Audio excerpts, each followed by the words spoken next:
What is up, everyone? Welcome back. I'm Daniel Dewey, and I love automation. Let's see. Today's our last week before we take our break for the Christmas holiday and New Year's. Um, and oh, sorry, blanked out for a bit. Uh, it's been a bit of a day for me. Anyway, so today on the agenda, actually, let me just recap with where we left off last time. I was attempting to get convert over from VirtualBox to KVM, at least on the development box, so that we can do embedded virtualization and in turn be able to do Octavia and properly test Nova because VirtualBox does not support embedded virtualization. So with that in mind, excuse me. With that in mind, we want to. I was working over the weekend and ran into a few problems. So my first order of business is not actually any, well, just actually a little bit of coding so that I can get some things working in the background. But the first order of business is I'm going to quickly put together a uh, kind of like my own personal troubleshooting guide. So what I ran into and was fighting for most of the time and banging my head against the wall was a couple things. One was I had Vagrant was giving me or was just hanging on some things, and as I looked into it, it took me way too long to find this out or to think of it. Was there was a subnet conflict. So Vagrant was trying to start a subnet that already existed within the network. Um, and so it was didn't know how to route properly to the virtual machine.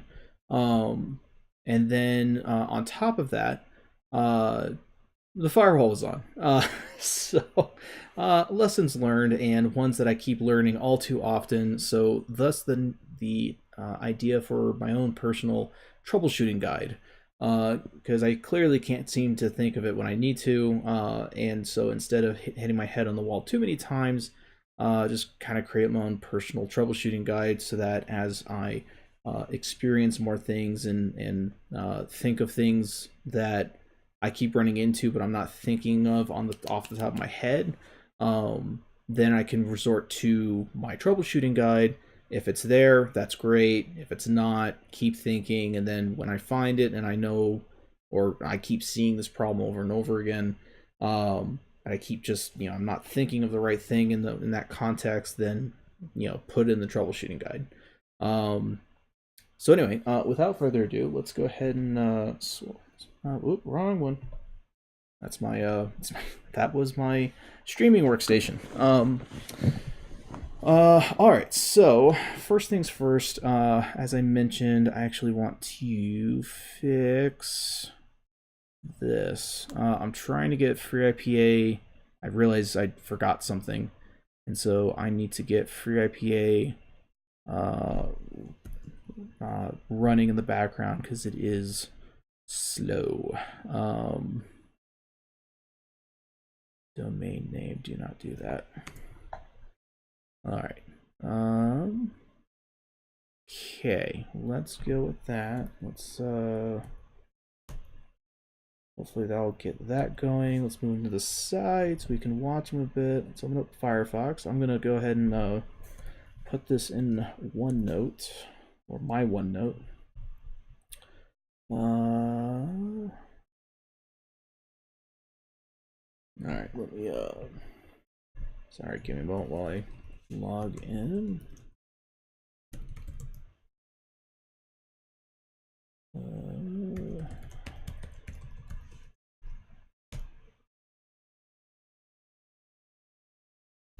Okay.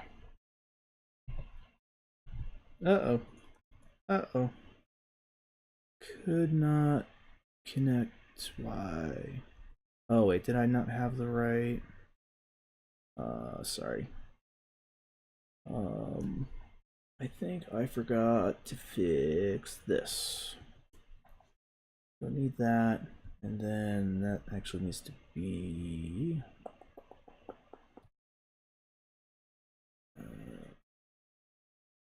Pretty cool. Oh, that's the wrong thing.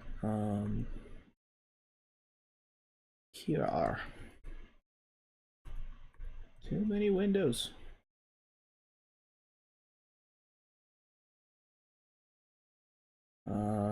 Resolve.name server should be itself. Probably 50.4.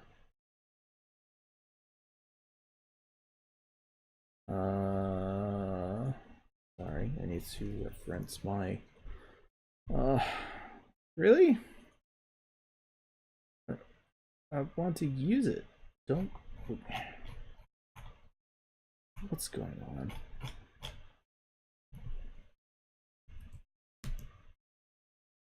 Go.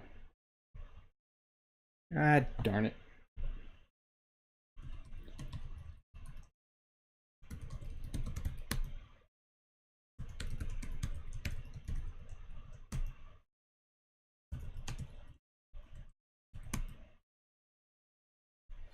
And now I need also the two-factor. Give me one more moment, and then I can switch back to this view.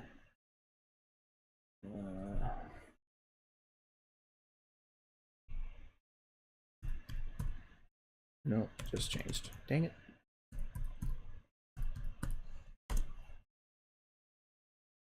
Okay. All right. Let's. Oh, excuse me. I want to find. Where did I put 50.10? So what was the 50.4? I think this I'm just gonna make.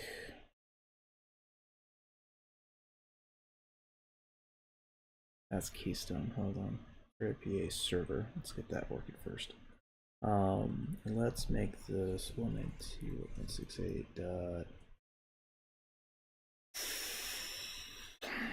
Actually, it's just I don't.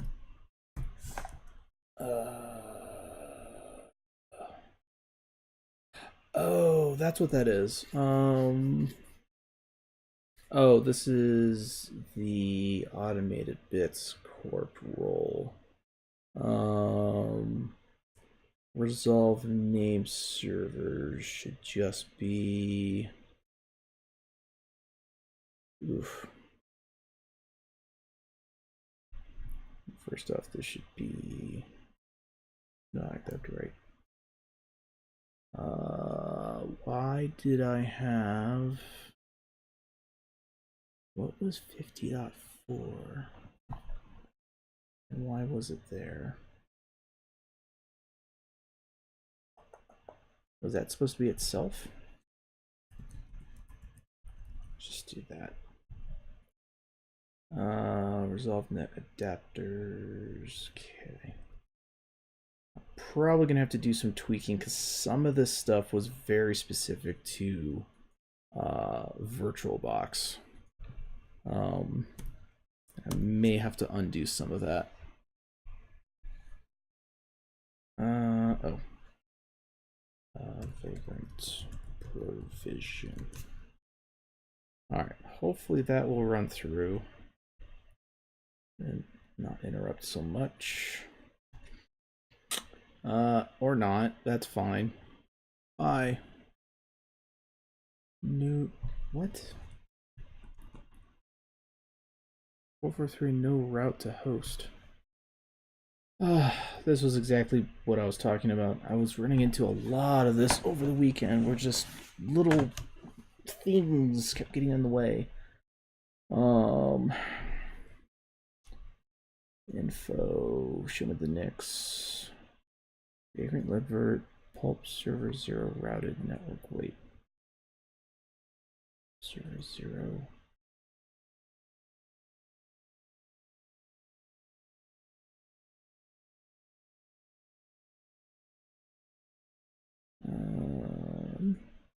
Server 0. Alright. So if I remember right, this should be 30.30. Yep, 30.30.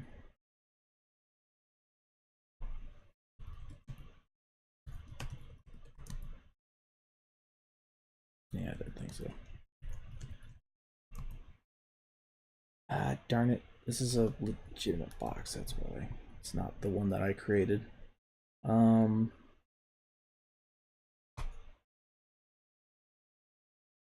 Actually, let's move this back. Let's do Vagrant SSH.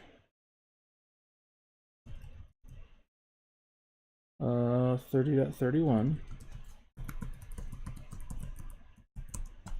I can ping 30.30.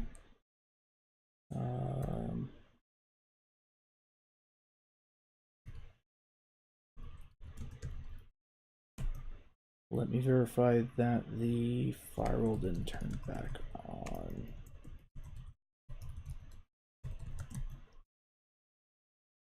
I suspect it did. All right, let's disable that so it doesn't come back. And then that should start working.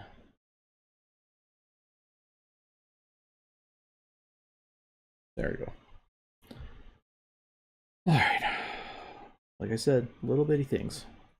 Personal projects. There we go. This might fail later on, but just we'll keep going. All right. I want a new tab, a new section. Here we go. All right. Here is my troubleshooting guide. All right. First page will be. Let's just say this will be anything networking related. First things first. Simple networking. First we have the check ping. We want to also check firewall on both sides. Okay, looks like an L, but that's actually an I. What's another thing? I thought of several and I'm drawing a blank. Actually, let's do the other part was actually VLAN networking. First, verify port is tagged, configured correctly in switch. I should say actually verify all ports involved in route is tagged and configured correctly on switch. All right. And that's it. That's really just this. That's just the start. And then this will grow as I run into more and more things. So just, you know, because I keep, for example, I keep forgetting to check the firewall. Most of the time, I'll be honest, it's not a great practice either, but most of the time I usually just turn that off in terms of Linux, just because I haven't bothered. Most of what I do is usually just on the inside, and not many people on the outside need it, and it just simplifies some things.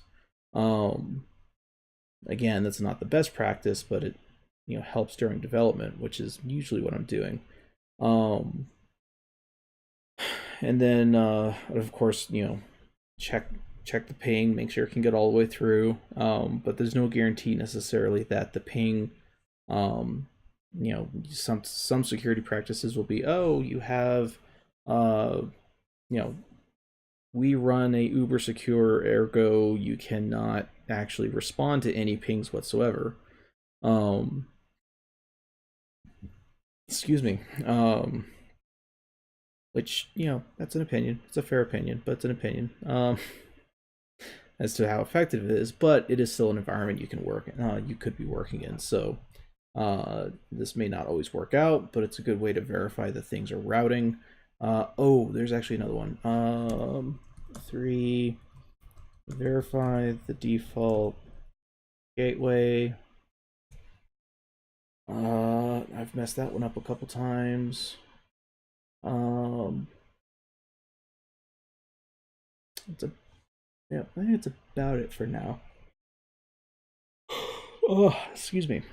So anyway, the idea is we want to just have a for problems that I encounter but am not um, problems I encounter often but solutions I'm not thinking of often. This is a good reference guide for that. Um, it's the simple silly things that usually throw you off because you always assume the complicated stuff's all handled, and it's the simple stuff that bites you because you didn't do it right. Okay, so it's a good thing I let that run in the background because it's still going. So working under the assumption that that is going to work, we can actually apply a lot of the same stuff that I changed to the other molecules or to molecule and so on. So there's a couple things. The repository server or the new repository server is always going to be at this address. It's always going to be HTTPS. Because there's no special port forwarding, I actually don't need this repo port anymore. It just default 443 will work. That still needs to stay SSL verify false because I'm not using actual certificates. It's a dev environment, a very localized dev environment. The name servers need to be pointing to this FreeIPA server here. And then finally, in the Vagrant and also in the molecule, all instances should have this private network so that they're on the 30 network. I could probably get away with actually taking this out because unlike VirtualBox, libvirt/KVM actually does what I would consider to be a proper natted network. VirtualBox tends to do. I really do not like their networking. VirtualBox NAT, especially when Vagrant goes and spins it up, will always create. Every NAT is its own segmented network. So there's no. Makes it next to impossible for multiple Vagrant boxes to actually talk to each other. And that's why you always needed the private network to actually connect them all together. Since we do not have that limitation, I probably actually don't need this private network anymore, and could probably take it away and would work just fine. I'll keep it there for now. It's not hurting anything. It's just kind of it's making the computer have to set up a virtual network that doesn't need to be. It would probably be a little bit more efficient, but it's really not hitting us in terms of time, so I think we're good. But this would be an optimization I would want to get rid of.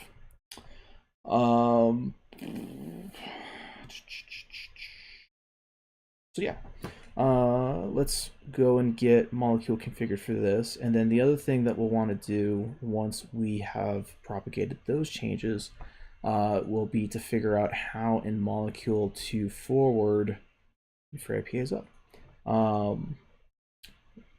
How to tell molecule to set up KVM libvirt,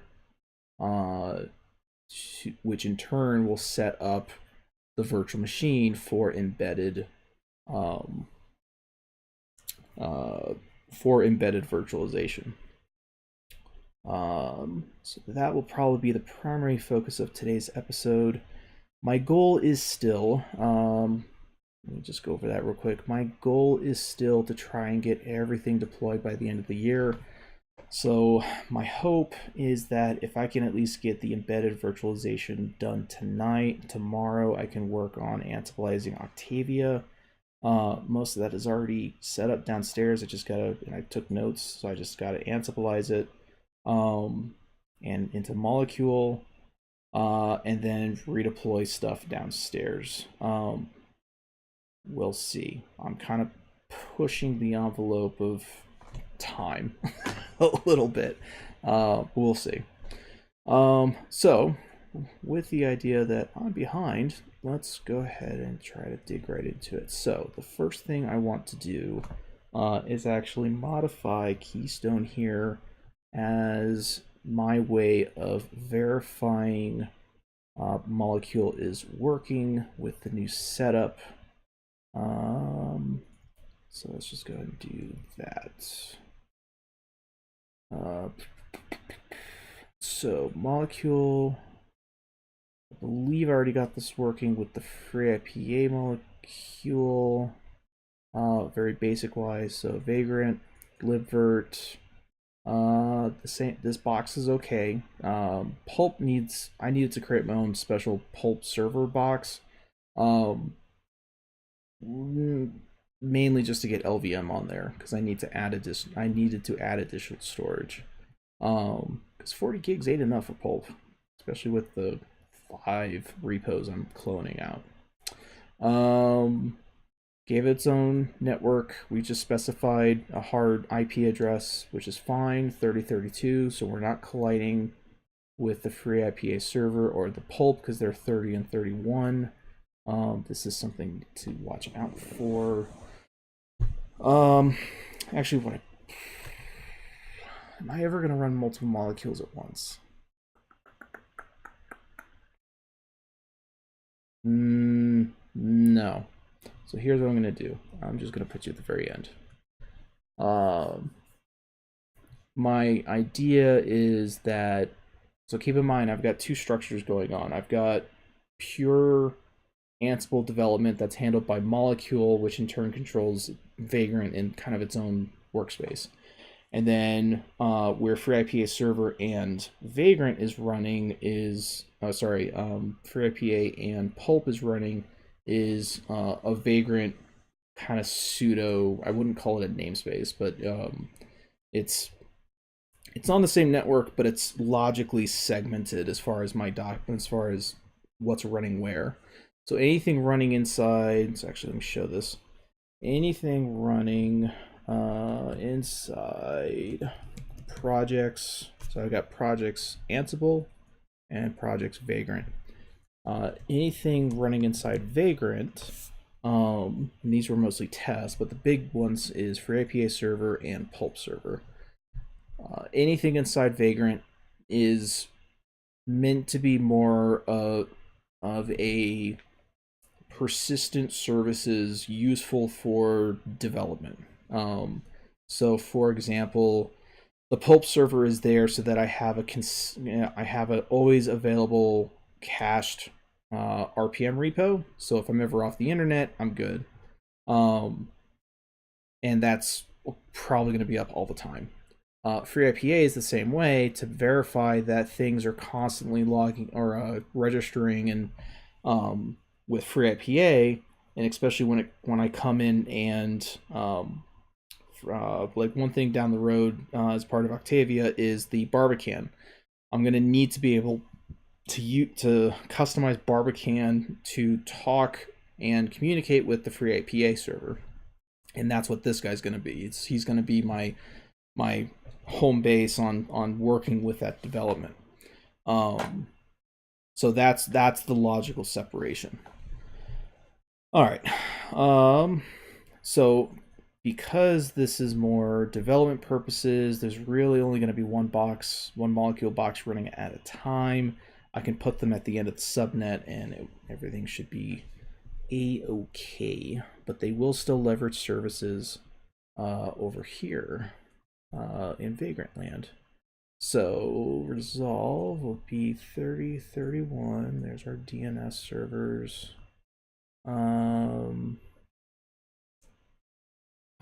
And offhand, ideally, that should do it. Okay. So let's give that a shot. Let's name this tab real quick. Vagrant FreeIPA server. All right.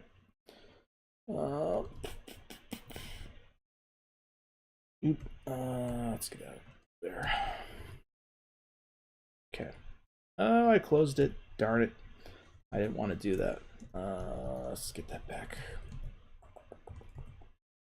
Free IPA server.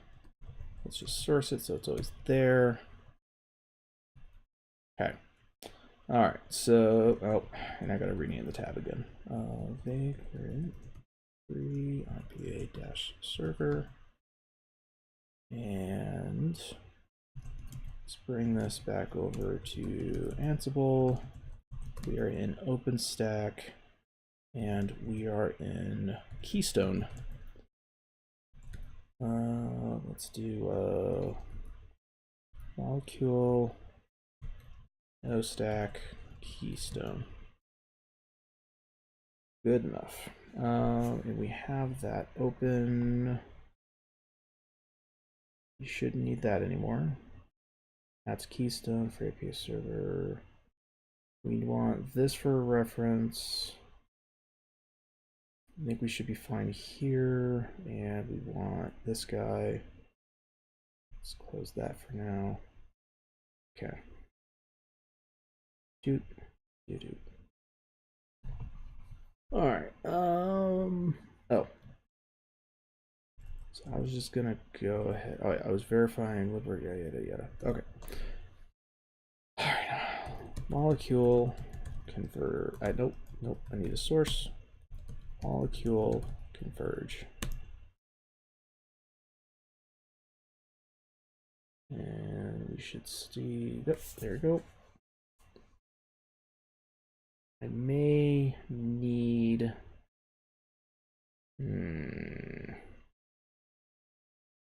My only concern. Actually, no, never mind.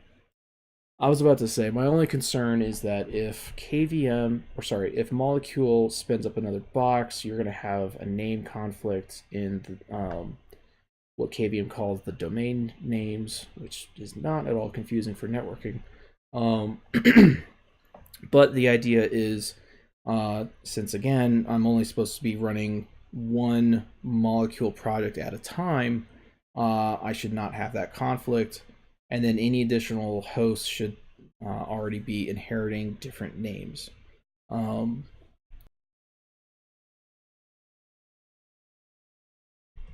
Sorry, got a bit of a dry throat. All right, so Molecules running through that. And then prepare. That it's all set. That should also register the free IPA server.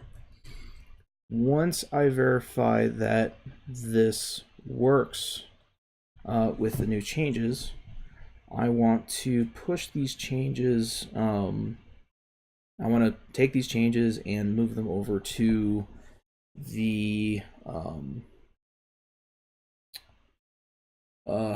I want to move them over to brain fart. That's not where I want to move them. I'm just having a brain fart. I want to move them to Octavia. Wow, I'm on a roll tonight. Not even 30 minutes in. All right.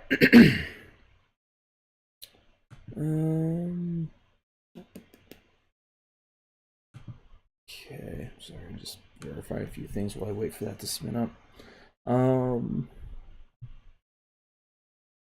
Let's go ahead. There's actually one other thing I wanted to verify. Vagrant SSH. Knit admin. And then IPA find. No. It looks like the IPA client registered, but now I want to verify that. What was I thinking? IPA.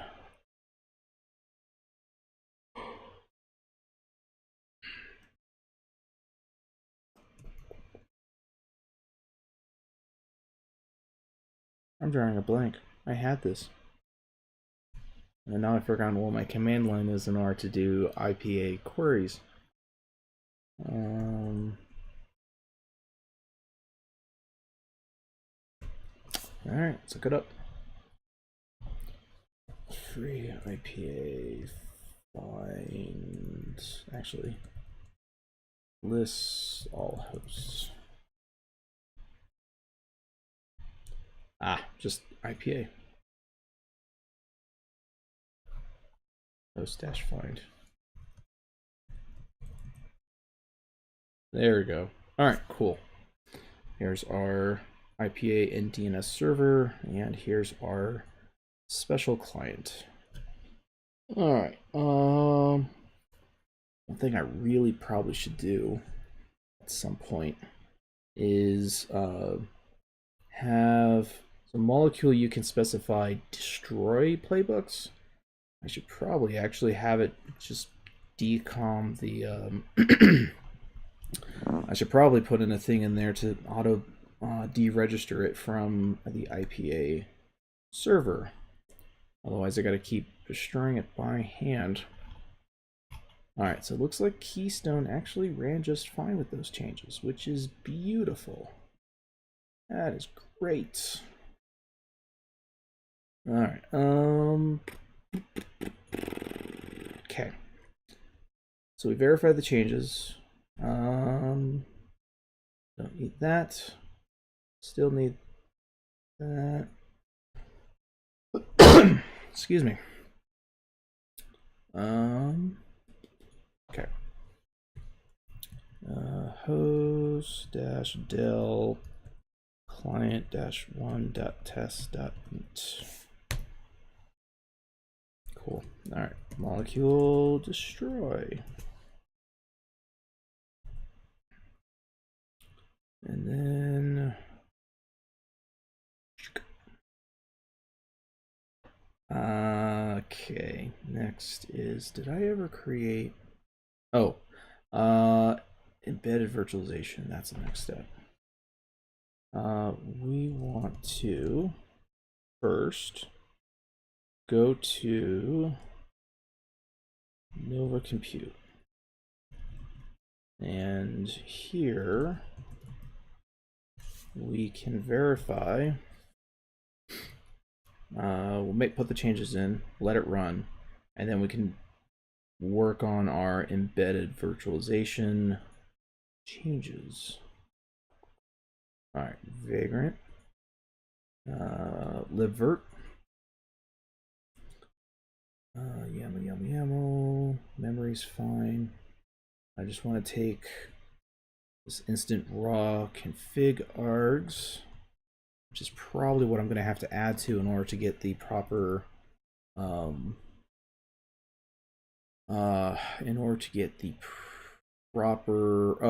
flags sent down through KVM in order to set the CPU proper.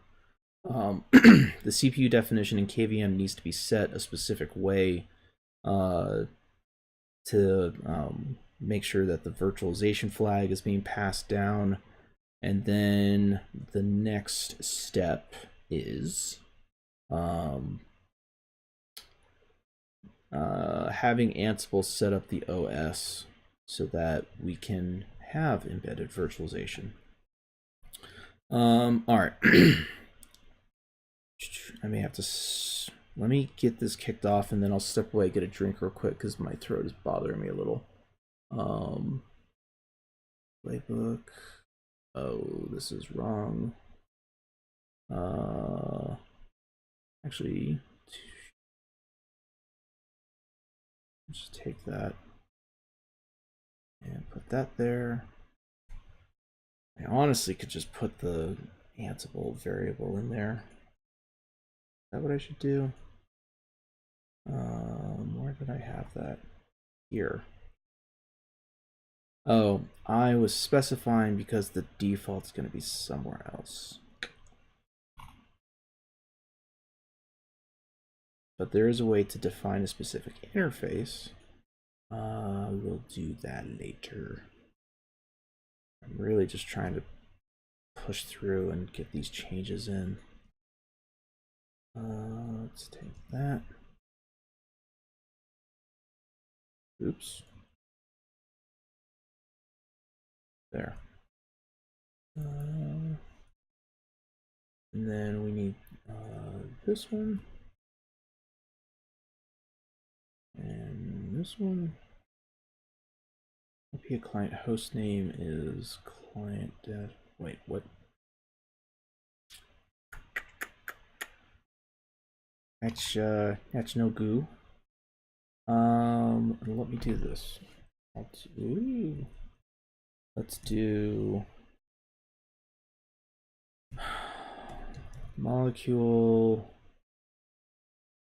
Nova compute.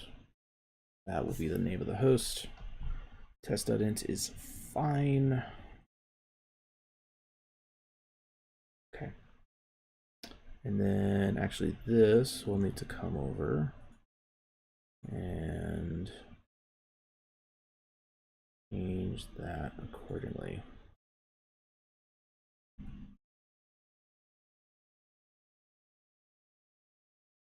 Make sure the dots persisted. Okay.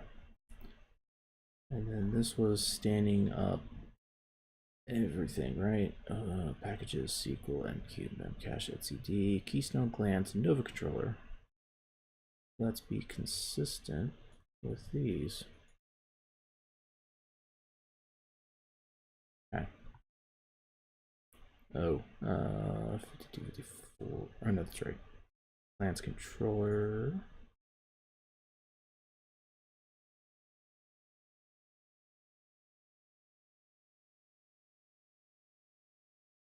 All right. Ideally, once things are set, I shouldn't have to mess with these over and over again. That's the idea, is every developer should be able to do their own thing on their own without colliding with each other. All right. Molecule converge. Hold on, deactivate. I'm in the wrong virtual environment. The end probably shouldn't matter, but just in case. Molecule converge. Go. So this run will be just a test to verify that the changes I made works with all the different like IP changes and whatnot. Once I validated that works and then we're in a known good state, then I can push on getting the settings over to the working on the embedded virtualization settings. I just want to see this get to a certain point, and then I will just take a quick step away while I get myself a drink. All right, that's good. All right, I will only be about 30 seconds. Be right back.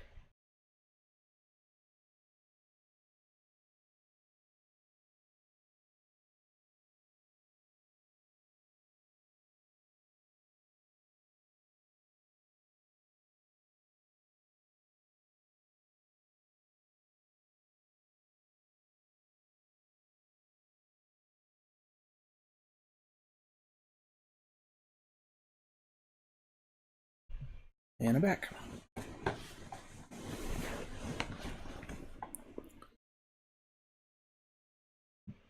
All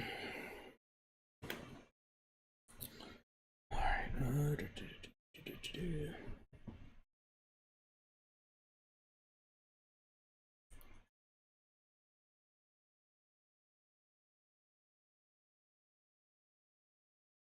All right. While I am waiting for that to build out, let me look into KVM embedded virtualization.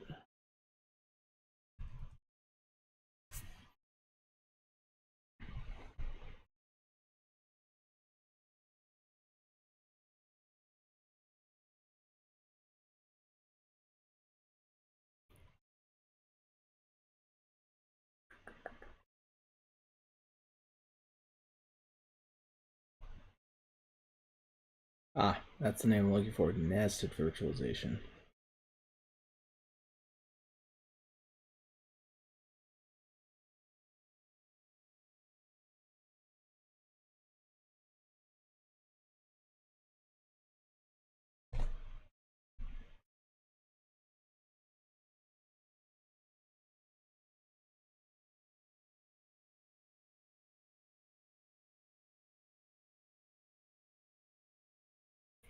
Alright, so let's verify if nested is able.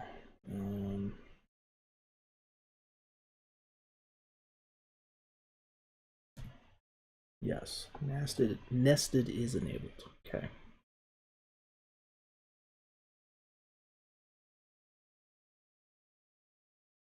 How to enable nested virtualization?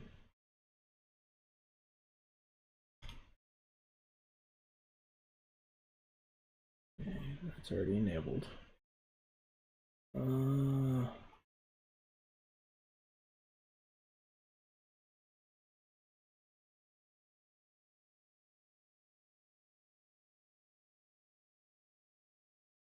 Host model or host pass through check CPM mode or virtual machine using the version or version command.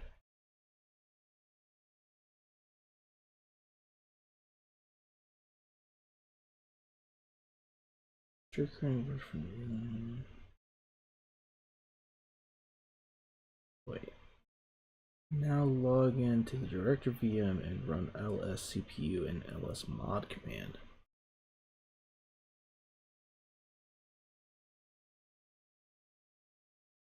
Okay.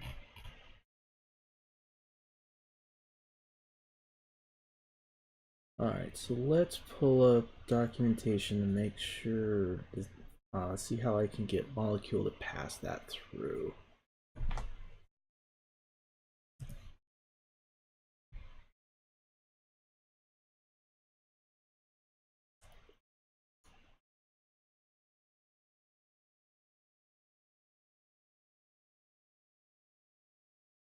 To 119. Alright.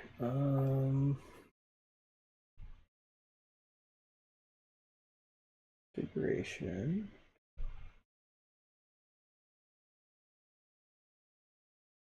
Vagrants.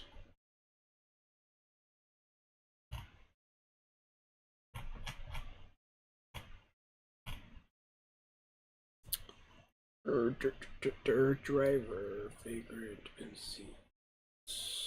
Platforms provisioner. What was the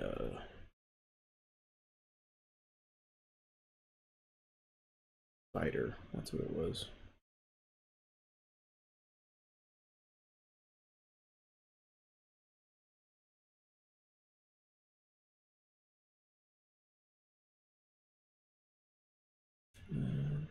Provisioner verified state driver.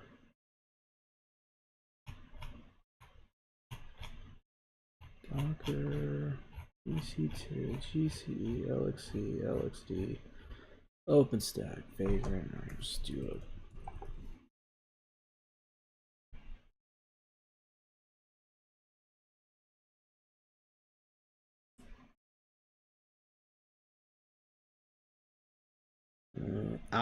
There it is.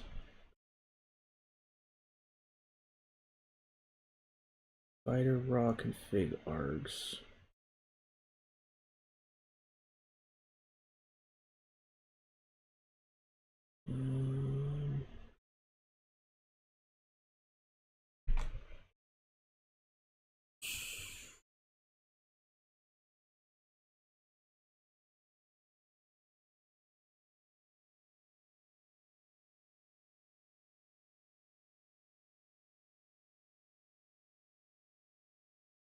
I just hope it doesn't have a problem with me switching the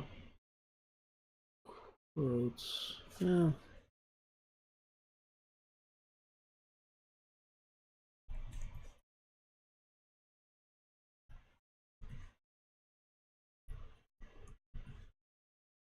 Just go with that. Alright, we will try that in a bit. Hey, looks like everything is working. Awesome. Alright, molecule login. Let's just verify. LS CPU.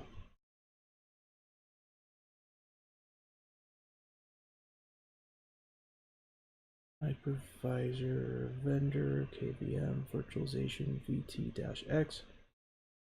Oh, looks like it may already have it supported and passed down proper. LS mod hyperrep KVM.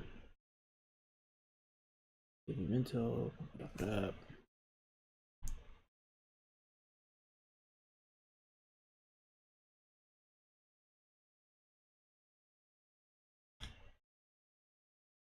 It'd be cool if it just worked. Alright, so maybe I'll just jump to testing it. Let's give it a shot.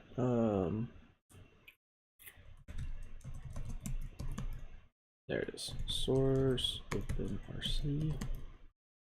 And then let's do just do a test OpenStack. Network list.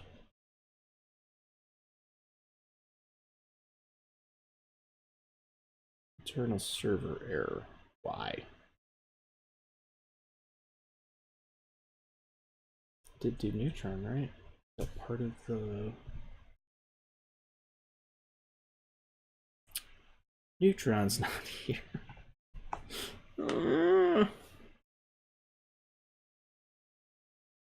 Alright, that's fine. OpenStack image list. Alright, that's fine. It's empty. I'm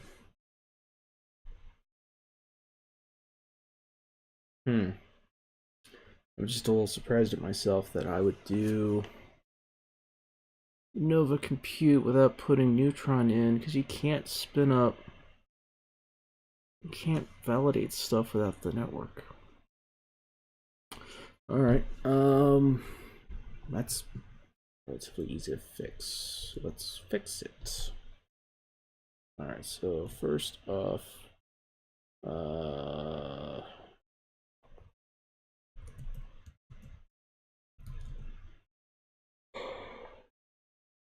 oh, excuse me. Code Neutron controller.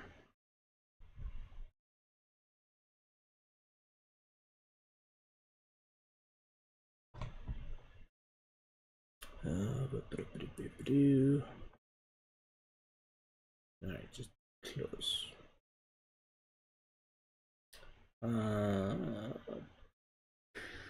Repair.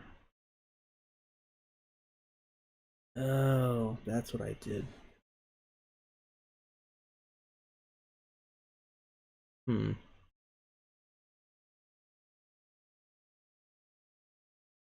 Oh wait, but I didn't do that. Is that all it needs? No, that's not all it needs. Where is...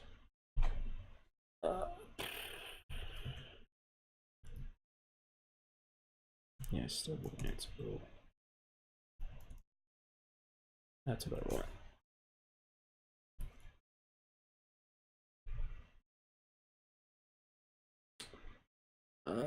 Cloud compute. Remove compute. Where is... wait, that was cloud compute. I need cloud controller. Yeah, it's more like it. I thought I had a lot more Neutron. Okay.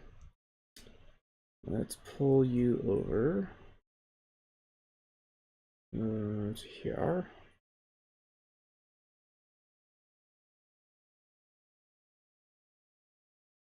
And okay. And then let's no. All right, there is actually a couple changes I need to make. Need one writer networking interface. And let's do that. I'm gonna have a problem with this.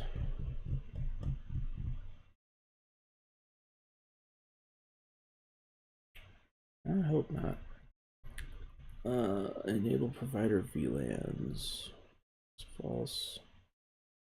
Self-service VXLAN. Principal default IPv4. Where was I specifying to pull the address from a specific interface device?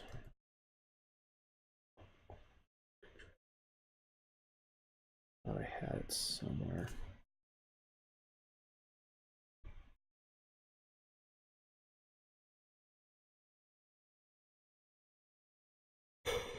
Ugh. Let's just do a search generically. For here, or for this.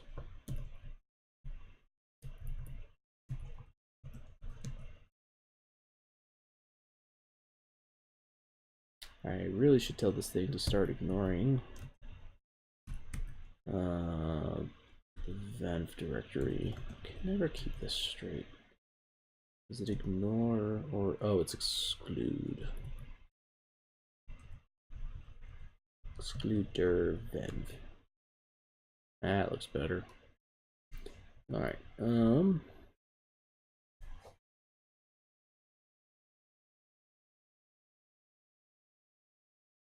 I don't see it.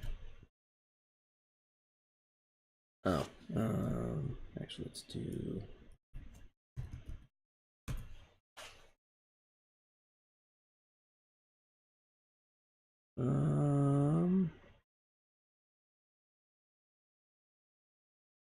I still don't see it.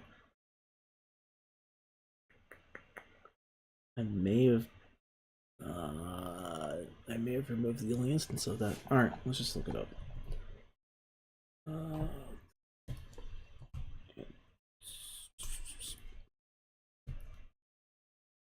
Principal IP of interface.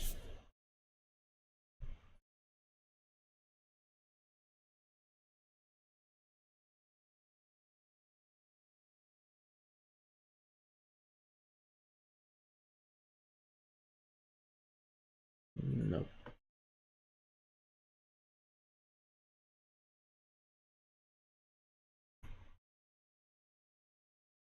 Nope.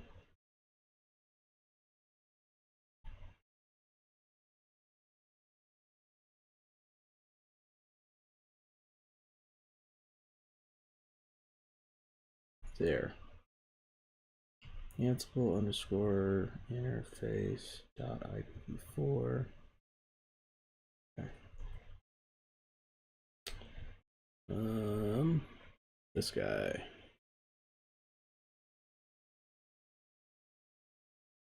VXLAN overlay endpoint IP. Actually.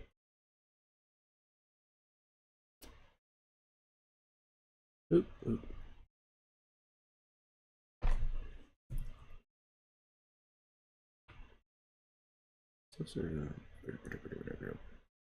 Okay, let's go with that.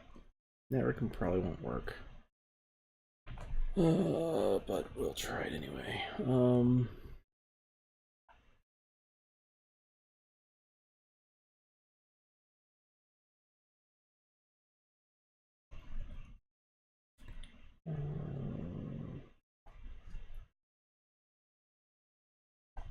Molecule O stack. Nova compute. And molecule converge. Actually, this is under prepare, isn't it? Yeah. Prepare dash force.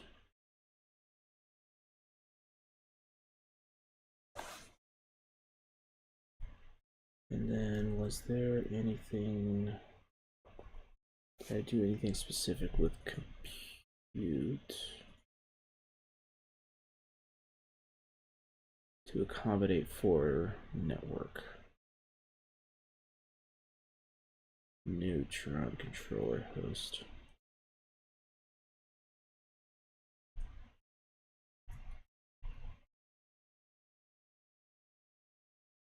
Yep.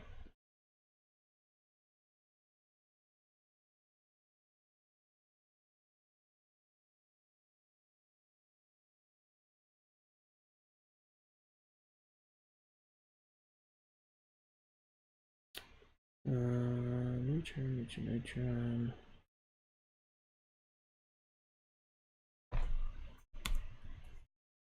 Neutron key PW. Okay.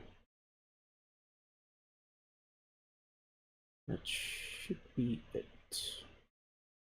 Oh wait, this was for...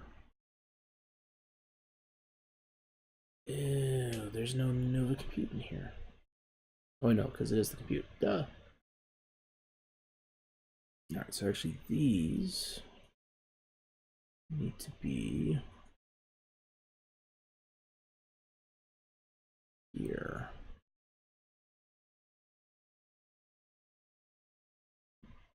Okay. Once that is done, we will reconverge.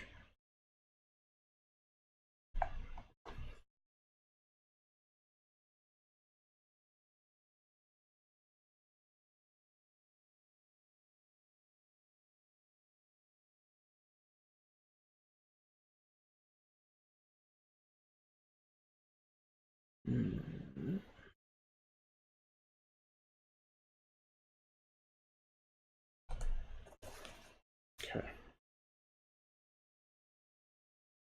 So before I do molecule login,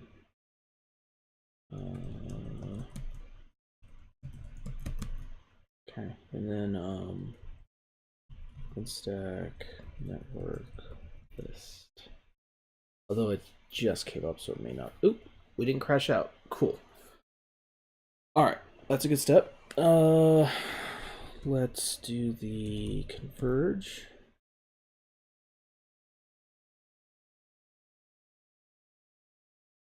And we'll edit Nova Compute. Restart the Nova Compute service. And then, cool. All right, so I'm trying to remember. I need to get an image. I need to create a key pair. I need to create a virtual network or a neutron network and with a subnet. And I need to then spin up the machine or the virtual machine. So, okay, we've got, where am I? Molecule login. We will do 90 root. Do that right. Sudo source OpenRC. We also need, let's see,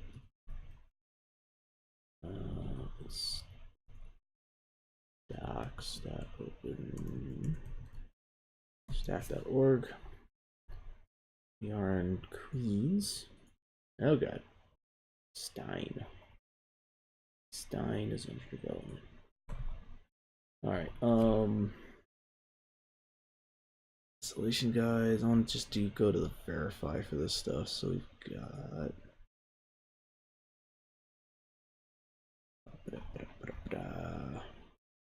no applying for Queens. We need the verify for glance, verify for neutron, then the verify for Nova. Verify.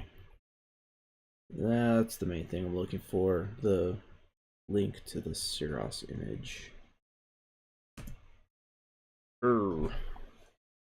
Install wget. Do it. Okay. And then take this guy.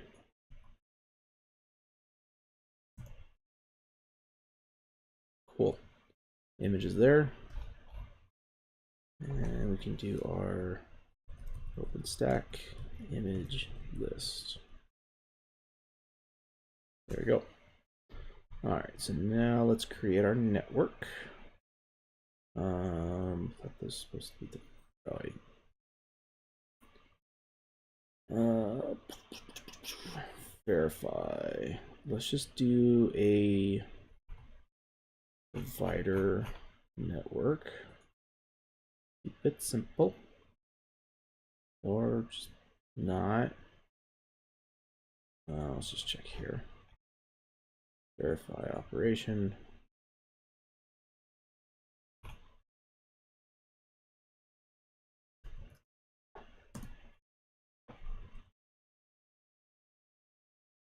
Okay, Nova is all up and happy.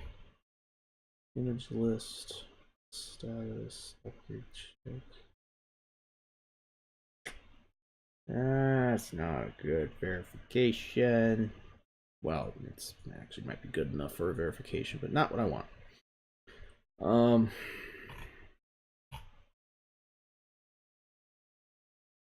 I was hoping for relatively simple commands for creating the network, but do what we do. Gotta do.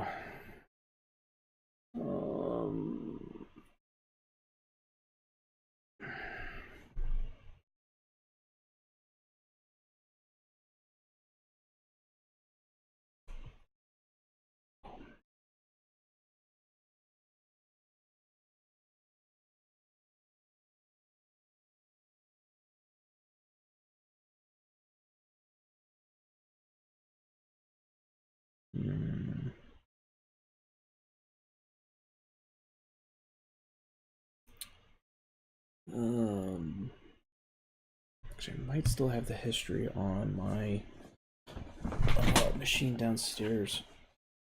Oh, wheels on carpet. You hate me so. Just trying to get close to the laptop.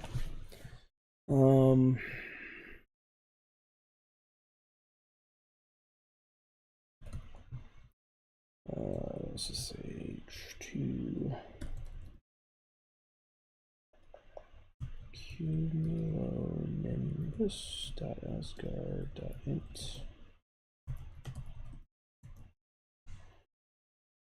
history pipe grep create. There you are.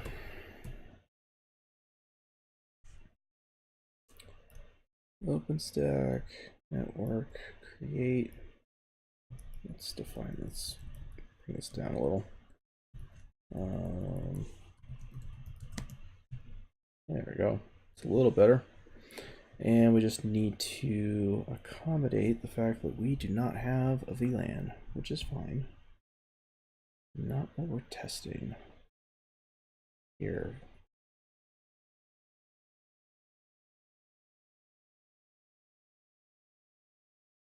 There.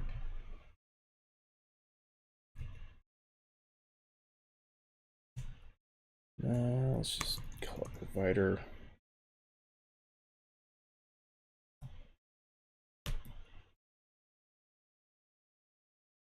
Okay. Oh,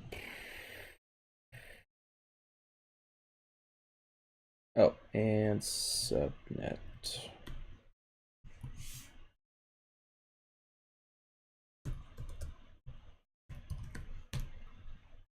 There we go. This needs, we can take the same, stuff. We gotta edit a few things. First off, up the VLAN. The name server is 2168.30.31. This is all going to be different, but let me fix subnet range first. This subnet range shall be 31/24. 31. Just provider start at 31. That's fine. 2 31. Okay.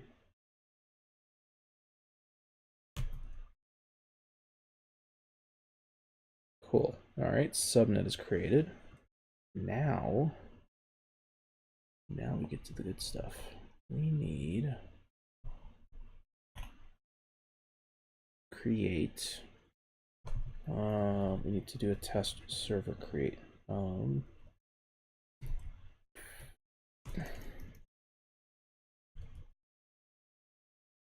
Here we go.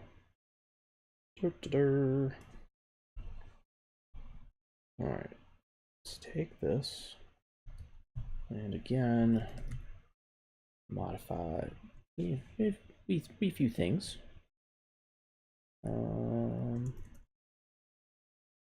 Instance. We are not specifying a host. Oh, I didn't do the key.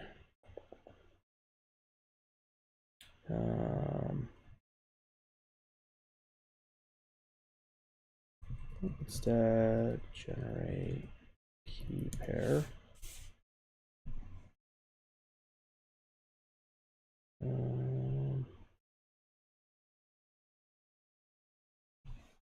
I mentioned the most common way is Horizon, but I don't want to use Horizon, I just want to use the command line. Hoping they tell me that as well. If their website comes up, there we go. Gatekeeper, Horizon, yada yada.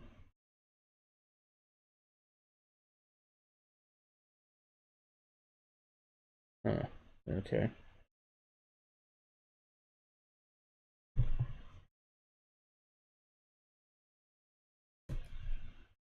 Create OpenStack key pair command line. Oh. Ooh, there we go. This looks better. All right, this is launch an instance. Should have gone there. I knew better. Launch an instance, provider network.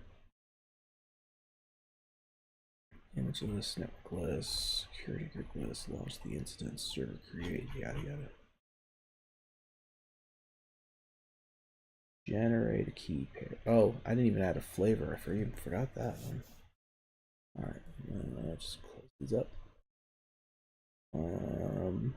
Create the network, flavor, key pair, security group, launch an instance. All right, there's our nano flavor. Bam. There we go. Generate a key pair. Oh, hey, it's all right here. Oh, SSH keygen, sure. Wish to shave to key, sure.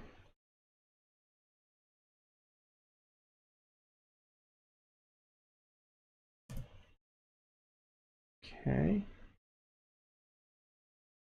OpenStack key pair. Oop, list should be there. Okay. Security group. Let's just add the ping and the SSHs. And then we will finally launch an instance. What's going on? Oh. Launch an instance. Okay. Player list, image list, network list, security group, blah blah blah. And we will need all the things without actually doing that. Great. Image flavor, image source, nick, provider net ID.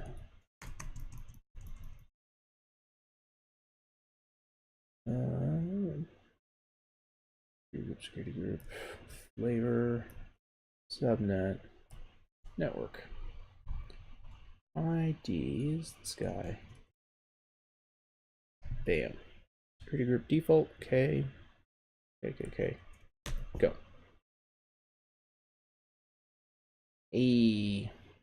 Scheduling. OpenStack server list. I'm not surprised there's an error. I was almost expecting it, honestly. Server status. Or not. Server.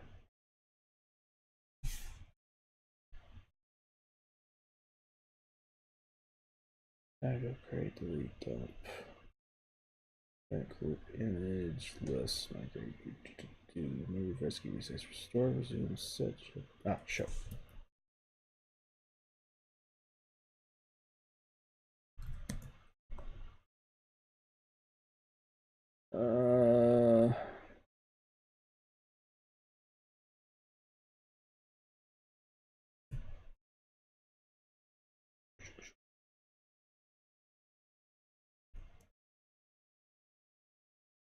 Alright, so the scheduler said can't find a host.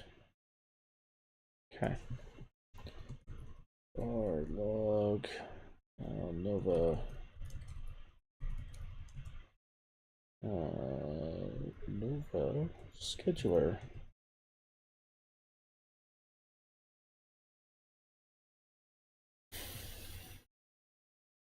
Not that one. Oh wait, there's the Nova placement API. Oh, Nova API. Nope. Let's just do Nova compute. Binding failed for port. Instance failed to spawn. Post port binding failed.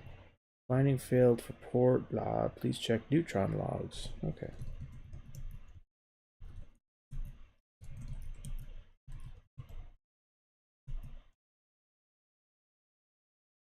Bridge BR provider for provider does not exist. Agent terminated. Bridge BR. Oh. Ooh, I did mess something up there. Neutron. Here. I enabled somewhere in here. Here it is. No vSwitch support. All right, let's do this. I want to take those. Actually, I've got a reference right here, so that'll be good enough. All right. Destroy, recreate.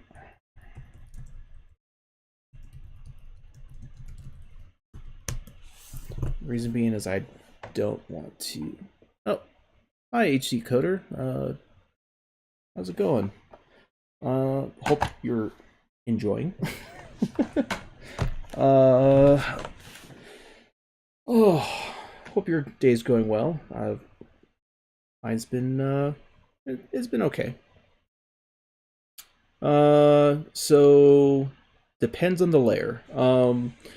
The easy, quick answer is that the OS that you're seeing right now that I'm interacting with is actually Pop OS. I have a System 76 laptop, and I opted to go ahead and just use their distro, which is just a distribution of Ubuntu. As for the actual instances that I'm using for Molecule and this OpenStack servers, those are actually CentOS 7. That's just kind of, I chose CentOS as my primary server OS of choice. And then Pop OS is working well enough for just general development.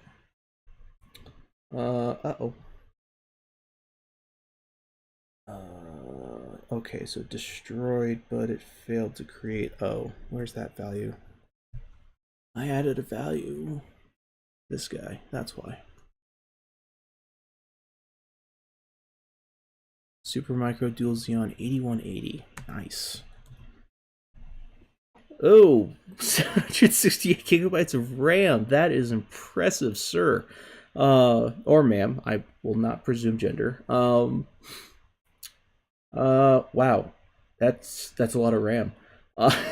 So I would like to actually work with work with those a server that big, but honestly, I just haven't spent that much money on it. So right now, all the development is actually just local on this Supermicro laptop. 112 core. Wow, I'm jelly. I will admit I'm jelly of that. Uh, um, so the machines I actually have downstairs are uh, like server workstation hybrid. They're actually, am I still logged in on it? I am.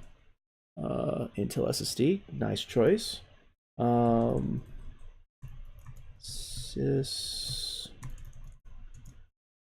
Why am I drawing a blank on? Oh, proc. That's what it is. Proc CPU info. So these boxes actually originally came with Core i3s, and then I replaced them with Xeons that I bought before these Xeons went out. Dual 1080 Ti. Wow.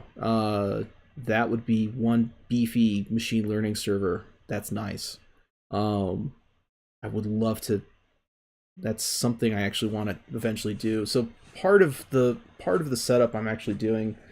Um, this is all Ansible stuff to eventually feed onto this hardware stack.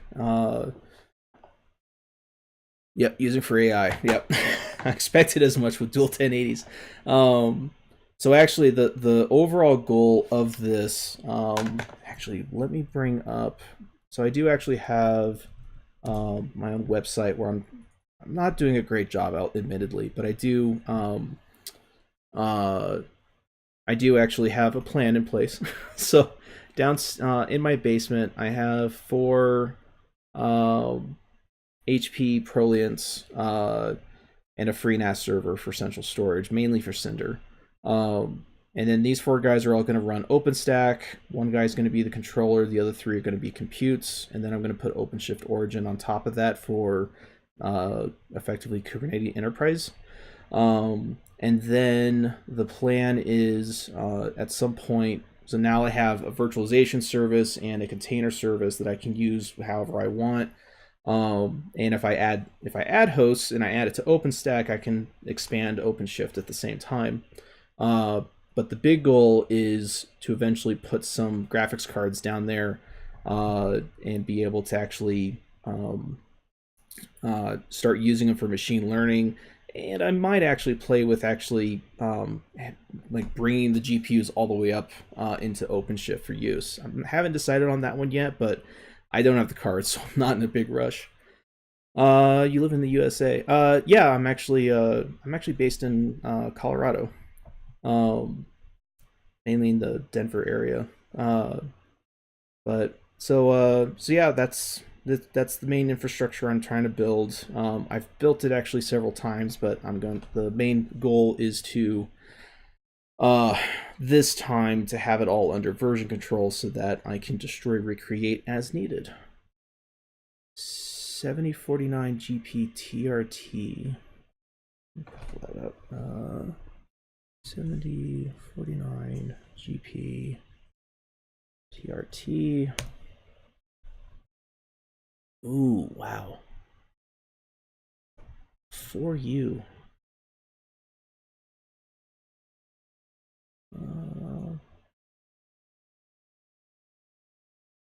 wow, you have some beef in that machine. Wow, I am impressed.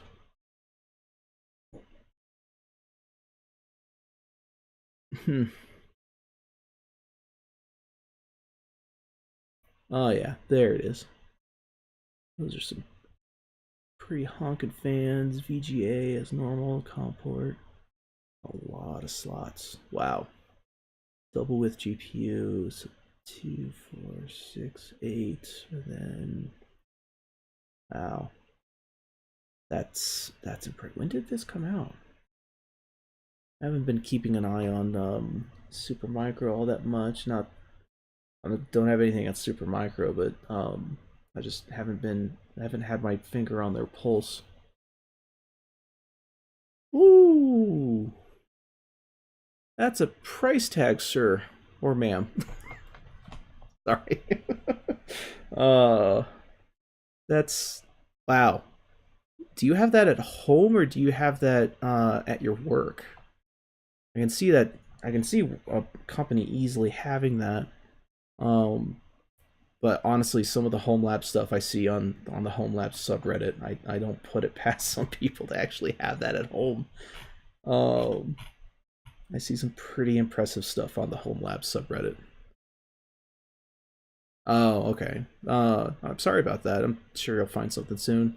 Um, oh wow, so that means you own that, I would assume.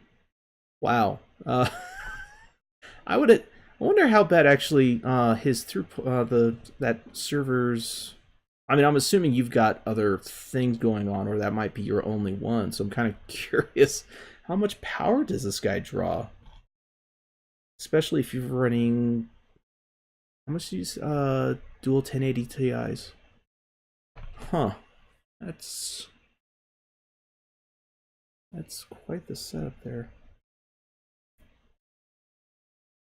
I make telecom anti-fraud system getting 500K. Wow. That's pretty impressive. Turkey English. Oh, no worries. Your English is actually quite fine. Um, but yeah, that's that is an impressive system. I applaud you. But yeah, welcome to the channel. And feel free, have a conversation amongst anyone else watching. Ask questions about what I'm doing. By all means, the whole point is to make this interactive, and it's been slow, but it's been growing. um, uh, yeah, that's that is an impressive system. That's got to cost quite a bit, I'm sure. Or actually, you did say. I know of it. I don't know all the technical stuff behind it. I've been uh there's a lot that goes in there. That's not one of my areas of expertise.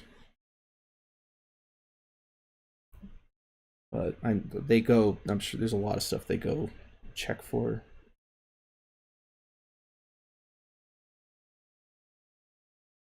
Some hacker hacking your server. And sell your lines to another customer. Oh, wow. Haven't even thought of that kind. That would be almost like that'd be like a right. Would that be almost like a man in the middle, or oh wow, thanks for the follow. I appreciate it. Um would that be like more man in the middle, or would that be just a plain old redirect? Software looking VoIP starting IP. Huh. Okay, that's running without a problem. Hmm. Wow. Now, looking SS7 network where it's terminated. So, are you actually writing the software that does that, or are you just providing the infrastructure where that would run on? Uh-oh. Oh, I forgot to remove it from the IPA server. That guy. There we go. Let's do that again. Convert should be fun. Oops. There we go.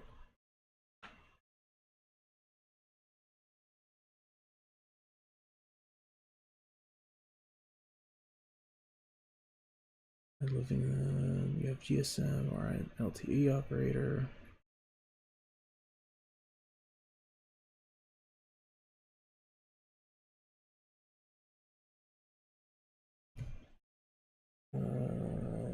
Where is my free IP? Oh, okay, no, that ran.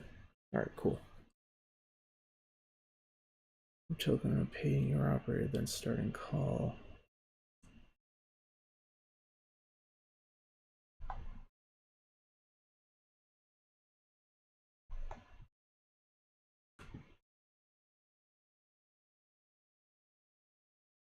Oh, okay.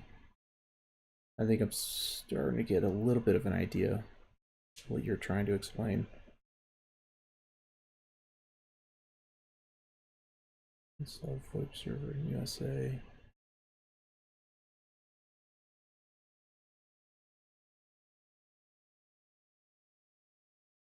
Okay, let's do the SQL server. Starting fake calls and earn money. Oh, look, sandbox frauding. So is that along the lines of, or similar to, what was it? I heard something a while back where people were generating, look, sandbox frauding on Google. I wonder if that's similar to, there was a, uh, what was it? I was hearing some people were just generating fake calls, not even for the, you know, not even for the purpose of someone actually answering, but by just simply based on the caller ID lookup, um, someone was earning that money, and so they would generate calls in order to force that caller ID lookup to transaction to happen.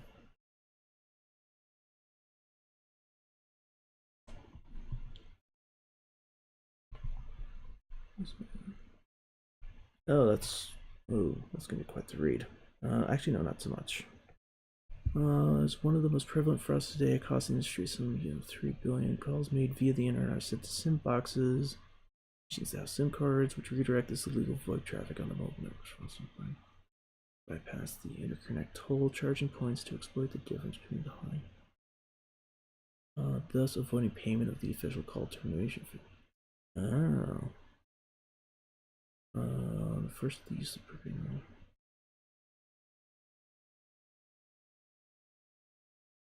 Wow. I never would have thought about something like this. This is. Huh. Man. People come up with some of the just smallest ways in order to just make a buck.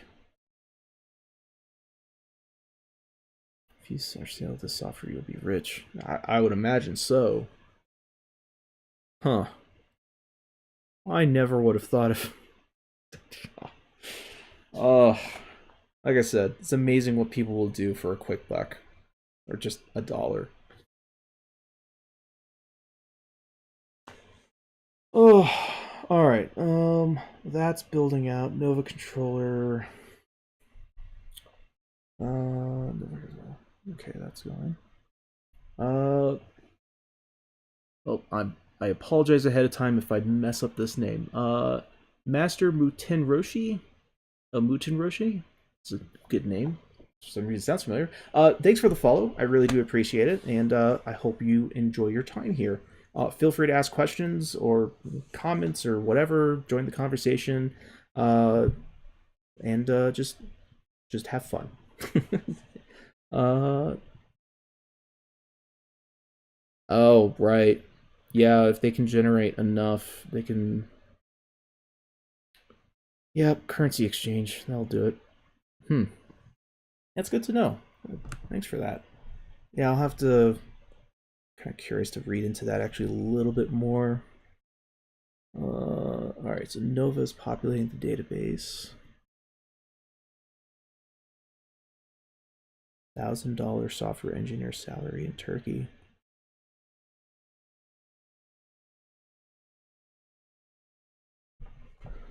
Oh, so we're going to set up a high-end lab for our engineering team. We only have lower environments that match our production. My director's keen on Zen, but I'm not a huge fan. You think for a lab it makes sense to use KVM with something like Proxmox? The issue with Zen is there's no easy to use web management UI. Thoughts? Yeah, Zen does have a web management, but I'll sounds like HD Coder actually has better info on that. I'll admit I've not actually used Zen myself. I've just been using, in this case, I'm using KVM. Um,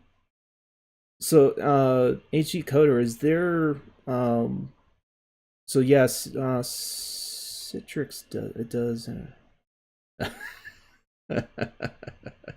uh huh. They only offer a Windows management client. Sounds like VMware almost 6, 7 years ago. That is right. You can use HE code is correct. Uh, you can use Zen with OpenStack. So one thing that's really nice is OpenStack allows almost any hypervisor underneath. Um, yeah, VMware is very expensive. So it really depends on what your what your lab goal is. Are you Yeah, so I guess let me back up and formulate my thoughts a little bit. So OpenStack is great from a cloud management perspective. Yep, they're all using Zen. Amazon especially is using Zen. They're using proprietary stuff on top of that, not necessarily OpenStack, but I honestly wouldn't know that well. Um, but you can really depends on what's your goal of the lab. Is your goal to just have a central resource of um, various machines, and you don't necessarily want to micromanage the different things, so to treat it like a private cloud, um, or do you want to actually be a little bit more hands on and min max your setup? The uh, if you're okay with the cloud approach, then you can absolutely use OpenStack.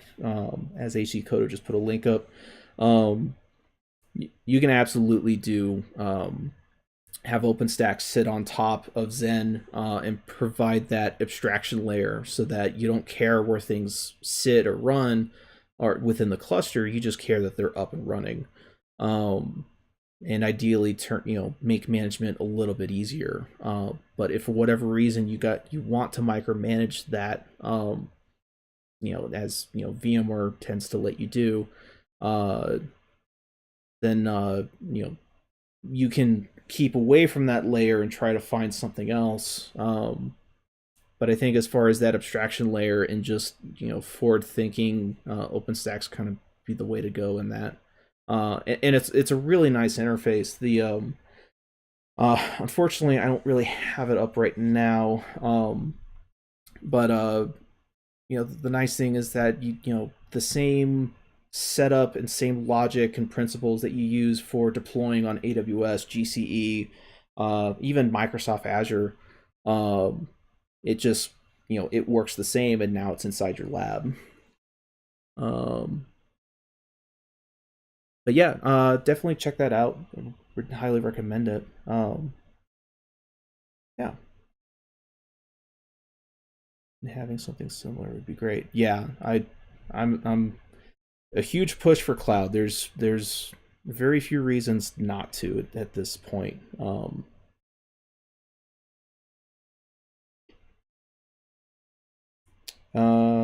Yep. OpenStack can manage any virtualization. Yep, pretty much. It can manage VMware if you wanted. It can manage Zen, KVM. I don't know if they've got something for Azure yet. I haven't looked at that. Because I know there is on-prem Azure capabilities. Um, but OpenStack can actually interface with, I believe it can also interface with Kubernetes, Docker, and a few others. So yeah, it can also do containers as well. Have you guys tried XCP-NG? It's the Zen server spinoff since Citrix stripped out some of the features. I have not. As I mentioned before, I don't. I've actually have not never. I haven't never actually used Zen. I think I tried, and I just couldn't do it. Um, curious to pull that -ng.org.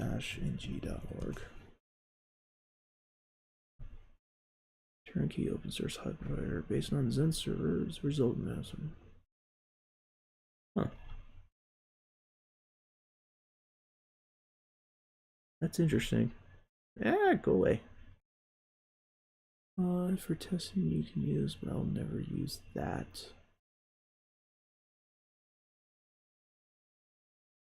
I'm kind of curious. Why would you never? I'm assuming I'm following this right. Why would you never use XCPNG?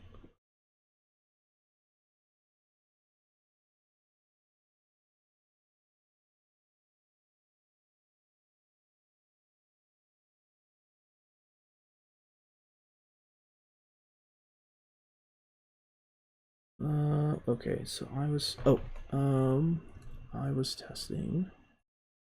Come back here. All right, so now that I've destroyed recreate, I have to put these molecule login sudo su and source that. What's customer network minimum 2,000 or 3,000 servers? So does it have a limitation on just the number of servers, or is there some other limitation that they have right now? I mean, if it doesn't scale well, that's definitely a concern.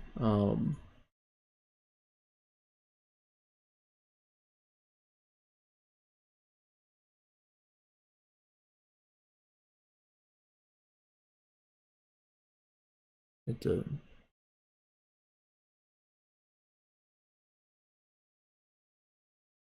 let's have to look at that.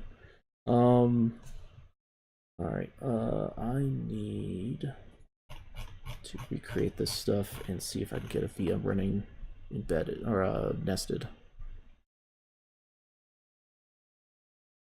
All right. So virtual networks. Oh, actually, I should still have them.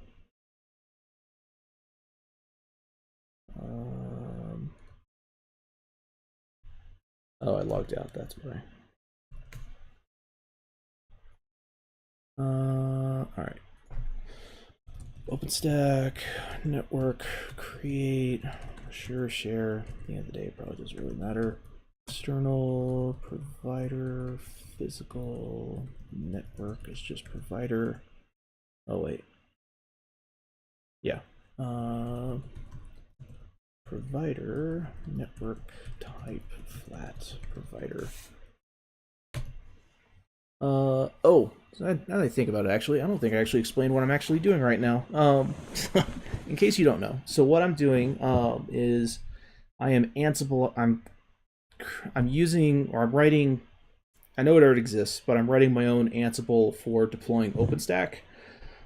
Specifically for my, I've got 4 HP Proliant machines down in the basement, and the main goal right now is to verify embedded virtualization works, so that I can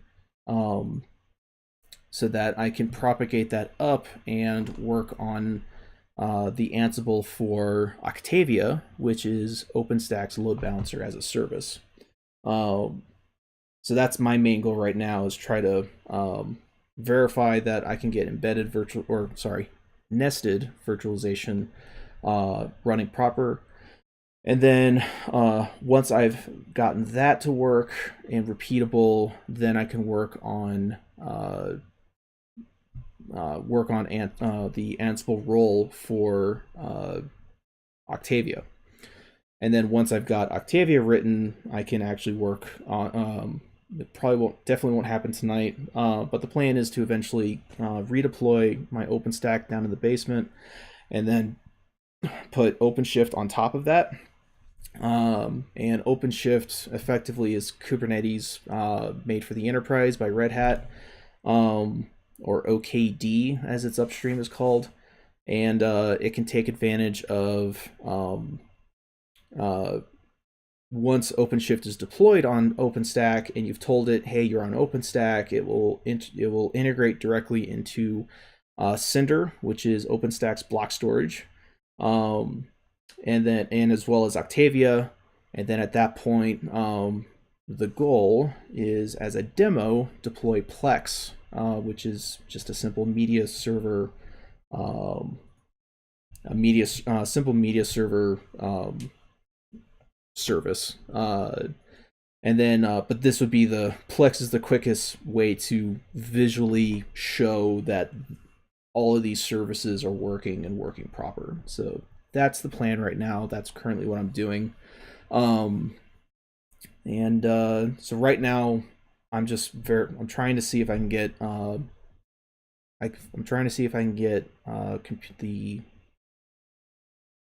compute to deploy onto inside this virtual environment. And the framework I'm using is called Molecule, which in turn uses Vagrant. And anyway, it's been quite the adventure. Oh, thanks, Parsit07. Appreciate it. Yeah, so that's the plan. It's all on my own. This is not for a corporation. This is all my own free time. Do you use GNOME extensions, high top bar, and no title bar? I do not. Let's give you some more screen real estate. Yeah, that's a good idea. My main thing is I tend to actually move things side to side quite a lot. The top bar, actually, I could probably look into hiding it because it's not providing that much, admittedly. But yeah, thanks for the links. I'll look into that and see if I can get that implemented for next time. At a minimum, just the top bar. I probably won't take away my window bars just because again, I drag them quite often, so I kind of want those somewhat accessible. All right, so I created the network. I now need to create the subnet. I don't need that. Subnet. OpenStack subnet create network provider. Windows. Oh, maybe I misunderstood then. High top bar and no title bar. I guess what is no? Oh, hold on. Now I'm a little confused. let me properly look this up. Let me do this on my side machine here. No title bar. That's the one. This guy does. Oh, on the top panel, wait a minute. No title bar removes the title bar, moves the window title and buttons to the top. Oh, so that's actually exactly what. Oh, catch you later, HD Coder. Thanks for tuning in, and hope you have need sleep. I don't blame you. We all need sleep. Have a good rest of your night. Hope you enjoyed, and hope to see you back again. So that you're a fan of the Super. Yeah, I really do. Oh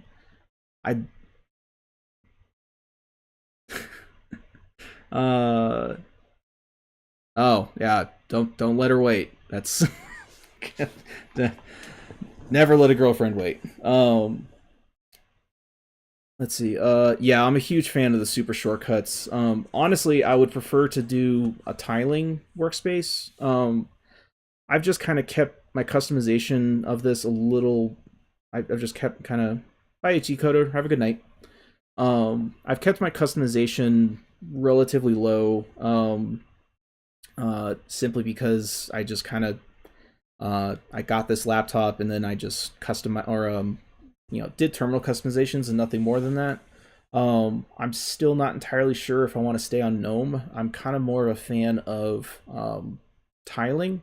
I've tried i3. I liked i3, but there's quite the learning curve in the keyboard shortcuts. So that's the only reason I'm really still on GNOME. But yeah, this is a System 76 laptop. I love it. System 76 makes some good stuff, but they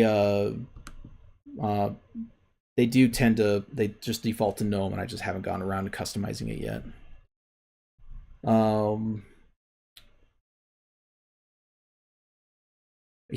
Yeah, it's a bit of a trade-off until you actually get used to it enough. that's all we ask for, is that we're productive enough. OpenStack's gonna create network provider allocation pool start equals, what was I gonna use? 31, that's what it was. 192.168.168.31.0. Oh no, that was the start. Start is 5, comma, end equals 192.168. Come on, fingers. 31.254. Just 250. And oh, am I missing something? That's one thing I actually do like about this. I can just drag at the same time, and it scrolled off. Here it is. Okay. Next is DNS name server, which will be 192.168. 30. What did he say? 31. Finally, gateway 192.168. 30. Oh, that's a pickle. There's not gonna be. Oh wait, there will be. Okay. Sorry. 31.1. Subnet range 192.168. 31.0/24 provider.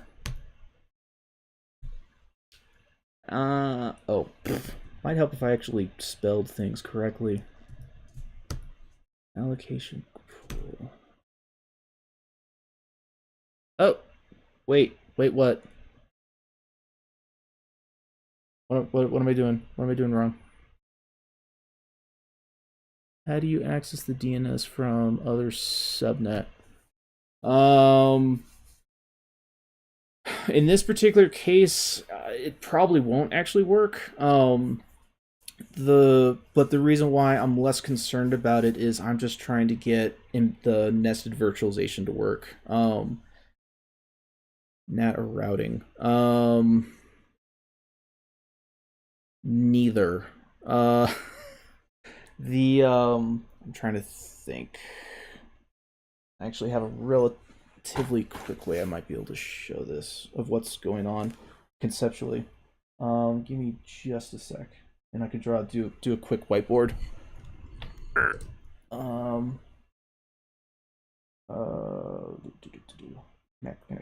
on. Really? You want to choose now to do it? Do that. Oh, screen mirroring. Wrong thing. That one. Okay, and then productivity, and there it is. All right, let me switch over to here. Oh, wow, that's a mess. Okay. All right, new screen. All right, so yeah, so as I kind of mentioned a bit before, whether it can actually get there or not is less of a concern, as the point is just to see if I can get the nested virtualization to work. So what I've got going on is, so this is the laptop,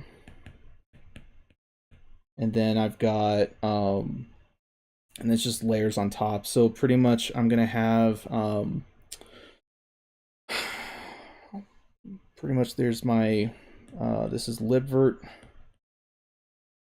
/ KVM, and then he's actually going to have, there's 2 networks. One network is the provider network that goes all the way through and out. That's a NAT. This is the dot 30.0.24. And then there's another network. So this is like one of the VMs. And then there's another network which is just going to be accessible to this only, which is the dot 31.0/24. Again, I don't. So the let me do this. So I've got pulp, which is an RPM artifact repository. And then I've got, I should just say IPA, which is the actual DNS. Every single one of these are going to have the NAT out, but also every single one of them is going to have access to the 31 subnet. And then, so these are going to be more persistent guys, and then I'm going to have, let's change colors real quick. I have molecule, which is Ansible testing automation framework. Not testing, but it's just automation framework for Ansible. He's going to spin up stuff as well. He'll still get the same connections, but he'll also still be within this subnet, or within the 31.0.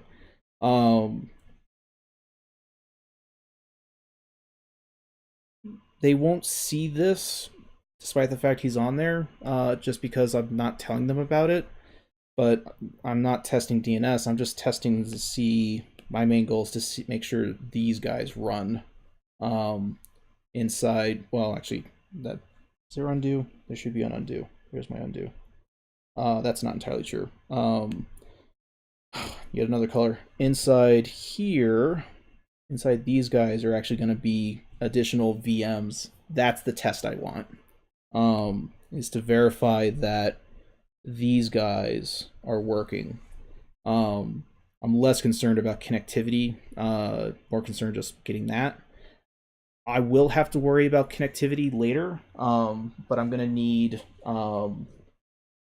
some additional thought on my end. But the main thing is, the main reason I would actually even need to verify connectivity in the first place, because this is all dev environment, is simply because of verifying Octavia is up and running and doing its job. What are you going to use for verification of the embedded virtualization inside the VMs? I assume that you meant virtualization inside the VMs. The main verification for now is going to be simply, actually, the main verification, now that I think about it, the main verification will be from, this is going to be a little tight, so from the host here, I should be able to talk to these guys, talk to the nested virtualization or nested VMs, because of the bridging adapters that OpenStack uses. So it'll be all, it's really just the one. I don't really have this guy. So it'll be all self-contained within the same host. And then, and so I could still do an SSH from the molecule host, or guest/host, and be able to SSH through the bridge to the nested VM, and then I can verify he's up, and I can do a simple LS or something. The other I don't necessarily actually need that to work per se, simply because I'm trusting OpenStack to actually know what it's doing. So if I tell OpenStack server to create the machine and it doesn't error out and it says status is running, then I would be satisfied with that. And that would be about it. Switch to that. That would be, for me, for my purposes, that would be enough of a verification. So that's the plan right now. That's the goal. Thanks for asking. It helps me make sure that I also am keeping sane on some of this stuff. Okay, so provided the subnet. Self-service network, no.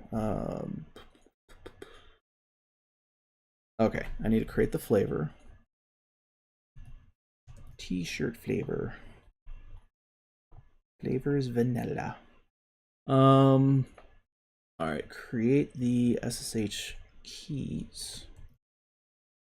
And then that way if SSH actually does work, whoops. Oh, oops. I didn't copy paste right. Copy pasta. Do the key gen or the key pair that way if just in case this works or the networking does work, I can actually get into it. Without this key pair, I cannot get into the box I create. It's a security feature. it's a legitimate security feature. The idea is if first off, you're in a cloud, so you should be able to destroy, recreate as much and as often as you want. Repeatability. Okay, it's there. The idea is I could technically work around it if I were to hook into the free IPA, which I don't, but I can, because then I can use free IPA authentication in order to get in. Without that, though, this key is my only way into the box. Otherwise, there's no root. I don't know the root password. That's not entirely true. There is another way into the box. Syros has... Well, but I don't have console access. So yeah, in this setup, I don't have access to the box any other way than the SSH. If it was in an actual environment, I could get in through the console because of the OS or the image I'm using, but only because of the image I'm using. If it was any other image, I would have no way in. Syros provides the authentication right at the terminal. Not a secure thing, but it's really used for testing. But any other OS like CentOS, Ubuntu, whatever, they won't give you the root password for legitimate reasons. So if you wanted to work around that, you could make your own image, like with Packer or something. I forgot to pull Syros. And Syros is actually... This is where the way they wrote their stuff is annoying. In order to get Syros, they put that in the verification of glance. Here it is. And then once I get... wget. Download, yes. Gimme.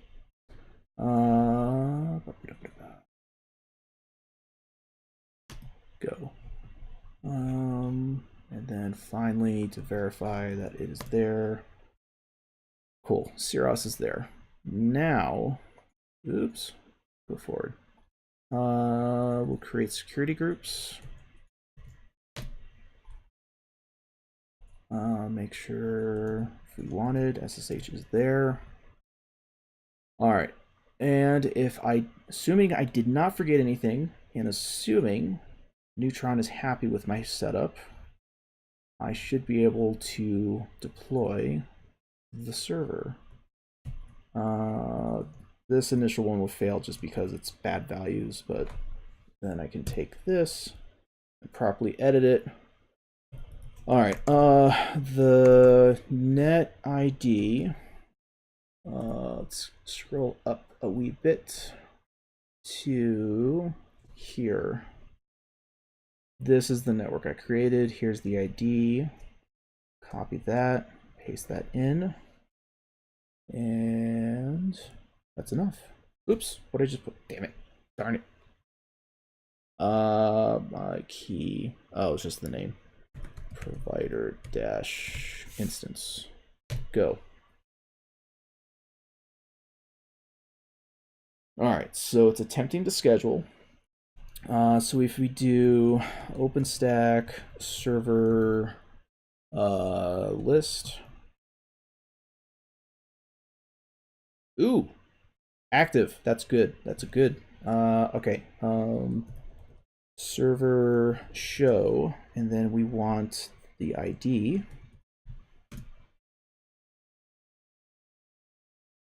It's running. Woo! Embedded virtualization works. All right. So with that, I can, well, so while we're here, before I jump the gun and move on, let's go ahead and try to SSH into this. The SSH command is a little different. SSH dash, actually, with the user. Oh, what's that? What does Syros put as the default user? It's might just be Syros, because I think their password is Go Cubs Go. Clearly a Chicago fan. So I assume that Syros is the user that the SSH key got associated with. 192.168.3112-I, because we need to pass it the key that we're using. And that's not looking good. All right. I haven't SSH into Syros before, so it could either be that Syros doesn't support SSH key injection, which is likely improbable, or the networking just simply doesn't work, because we are kind of chopping through. Actually, I should see. All right, so there's the tap interface for the VM that's running. There's, what is that? 121.29. Oh, okay. So because of, I may have associated the wrong interface. That's why it's doing this. So Neutron has a couple of settings you have to configure. One of which is the, so let me just pull up the values. That there, Nova Compute, Neutron controller. All right, so here's what I had written down. So there's the VXLAN overlay endpoint IP, which I said was ETH1. And then provider networking interface. Provider, what I should have actually done was probably ETH1. All right, so that's a possibility. So what that value is doing is what that value is doing when I pass that in is it is configuring Neutron to say what is the physical interface that Neutron can connect to and set up what's known as the provider network. Generically speaking, provider networks is simply your pipe out to the real world. So they asked that specifically so that you can go and say you can use like these three NICs are for other purposes, but this fourth one is specific for your network traffic to go out from the virtual machines back out. Especially from the perspective of when there is the concept of there's two types of networks. There's self-service networking within Neutron, and then there's just simply provider network networking. Self-service typically will just make it so that from a VM on a dedicated compute node is able to just go straight out and onto the network directly. That's if you're doing self-service. If you're doing provider networking, what will happen is, let's say, let me do whiteboard in the air. Let me do this actually, so I have a bit more room. Whiteboard in the air. So I've got, let's say this hand is my dedicated management node. This hand is my dedicated compute node. It's just simple setup. The VMs deployed on the compute will get in a provider network. Will get routed through compute, tunneled with a VXLAN over to the controller node, and then Neutron will then unpackage the VXLAN and then let the traffic out, or route it to wherever else it needs to go, whether it's another hidden NAT network or another project, or just actually out to the rest of the network. So that's kind of a quick airwavy explanation of how Neutron works with that. And that's what this provider is saying, is saying, go out that NIC and then eventually you'll reach Neutron based on routing. Oh, sorry, that's not right.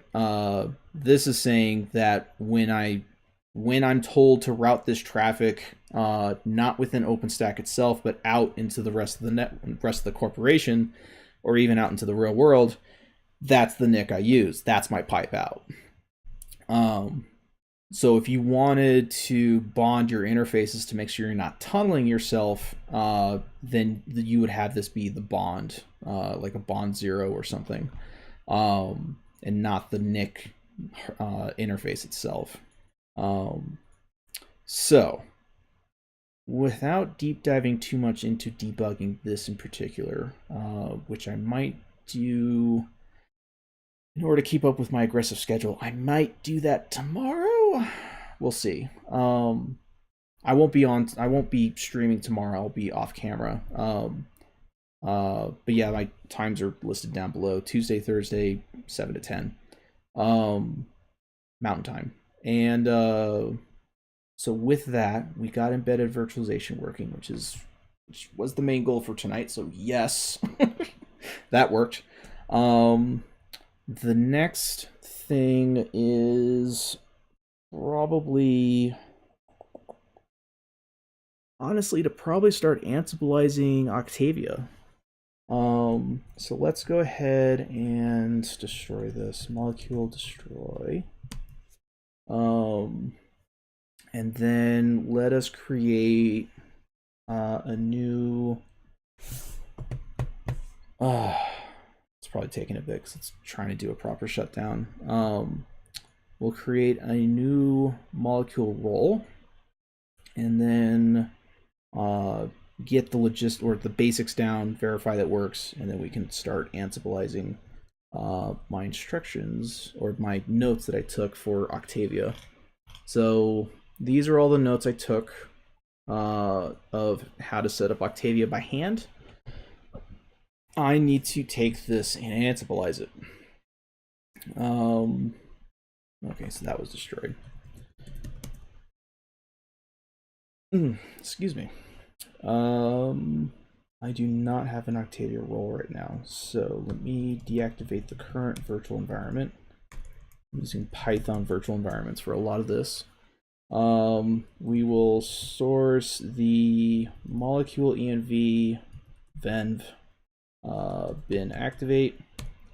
I have that project is specifically for just running molecule directly. Let's go to OpenStack and molecule. Oh, what was it? Init. That's what it was. New role.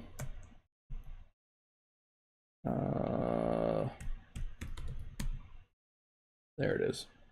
All right, so here we have the options of, so the driver is going to be Vagrant, and we'll still have to manually change it to libvirt in the molecule file. The lit name default to YAML lint, that's fine. Provisioner name Ansible, that's fine. Verifier, it defaults to test infra, so that's fine.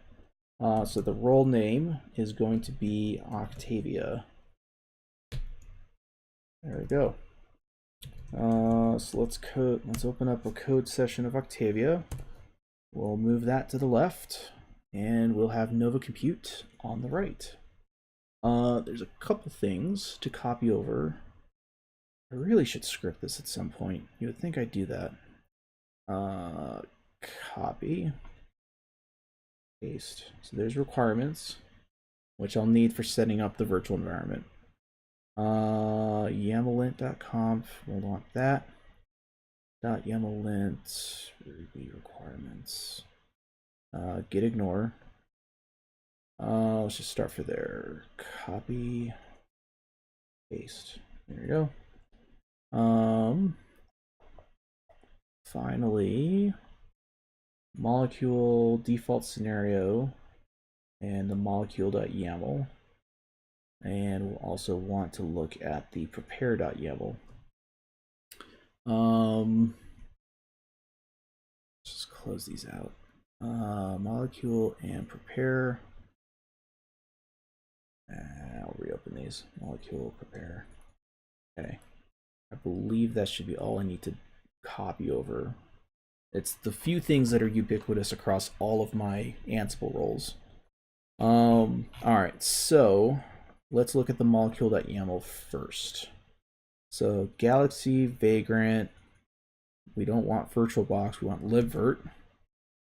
Simply because VirtualBox, as I mentioned many times before, VirtualBox does not support nested virtualization, which is a real shame. YAML, and then platforms, we can copy this platform over. So this is saying that it's going to use, so the name of the, so if I do like a molecule list, it will list off, here's all your scenarios, and then here's the individual boxes inside each scenario. So this is the name of the box, which I really should actually name accordingly. Octavia, just leave that there for now. And then here's the name of the Vagrant box that it's going to download if needed and then deploy with libvirt. I'm manually setting the amount of RAM because it does not, the default is like 2 or 4 gig, which is not enough to run effectively an all-in-one box of OpenStack. And then I'm passing in raw arguments to set up a private network with which will effectively be a new interface for the VM with a network of 30.254. Provisioner, Ansible, I do use the prepare, so I need to define that. The prepare is a Ansible playbook that always gets run at the beginning. So when you do like molecule converge, it'll create the virtual machine. Vagrant does its bare minimum stuff, so the insecure SSH and so on, or replaces to fix that. And then once Vagrant's done doing its thing, there's a prepare.yaml, which is just this has to run first. This prepares the machine for the actual role. Once it's done doing the preparation, then it will actually run your proper playbook or your role effectively. Let's see, I want to define, because in my preparation I am using my own roles and I need to tell it where that is. So there's that environment variable. There's the Ansible lint. I want it to exclude the Python virtual environment from the lint, otherwise it just keeps going off on stuff I have no control over. And then ignore this Ansible linting role. I can't remember what that one was. I do remember it was really annoying, but I do not remember what that specific rule was. The scenario name is just default, so you can have multiple scenarios. I just have the one. Verifier is test infra. The lint is using Flake 8. Test infra is a Python framework, so everything's in Python. Flake 8 is a way to verify that, to help keep you in line with the Python PEP standards. And then finally exclude the virtual environment. Again, don't look at that, or this thing shouldn't be looking at it. All right, so next is the prepare.yaml. Oh boy. So by default, installs Python. Setup will go and actually, so gather facts false. That's true over there. Okay, or it's false over here as well. And then here, setup will actually gather the facts now that we've installed Python. If you try to gather facts before Python is properly on there, if it's not already, it will fail. Because it's trying to do more Ansible stuff. And then here's all my prerequisite stuff that I want the VM to have to test this role. This is my own personal one, Automated Bits Corp. My own role that if there's little nitty stuff that needs to be everywhere, I put it in that role. The main thing is to tell. So I got a little fancy with this. So I mentioned earlier the pulp server is my cached RPM repo. I mainly have that so that if I don't have internet, I can still develop. So it's a local cache of all the RPMs. And so I need to tell it where to look. So with this, it will actually go and clear out all of the Yum repos that are predefined and replace it with mine. This alone will do just the core CentOS stuff, and then I tell it, because I don't have proper SSL certs yet, don't verify it. So if the SSL is bad, then ignore it. And then I have additional repositories that I say, here's the name of the repository, and then here's the path on the pulp server. So there's a where that is. So effectively what this URL turns into is this repo server /pulp/repos/ and then this path. And then this will get thrown into the .repo files. So every single pair here is a repository that gets added in on top of the base OS stuff.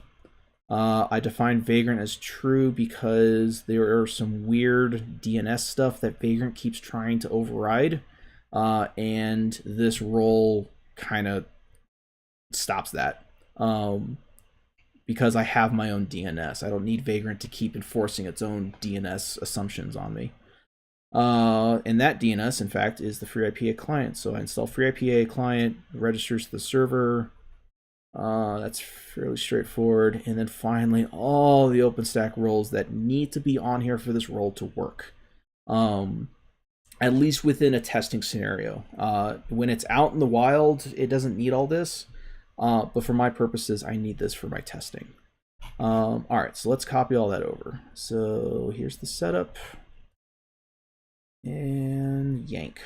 And paste, copy, pasta. All is well. All right. So with that, let us look. Let's go into Octavia. We need to first initialize Git. And then, because this is source code. This is all infrastructure as code. That's the intent. And then and each repository is an Ansible role.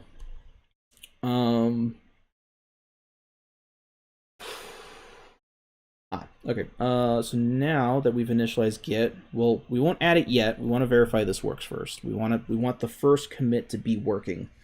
I personally tend to take a hard stance of don't commit anything that doesn't work.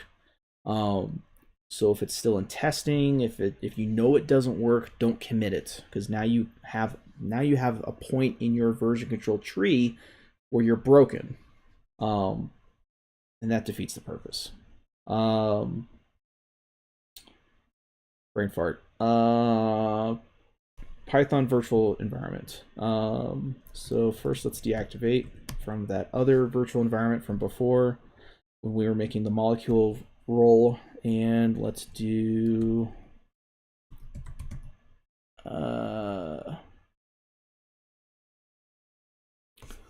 this is valid only for the master or the main branch that is used for releases. So yes, I would argue it depends. The reason why I would argue it depends is strictly because of the various merge strategies. Break test on custom branches. If you're on a custom branch and you don't push, that's fine. But again, it depends on the merge strategy. There's fast forward. There's what is it? Fast forward merge. Yeah, absolutely.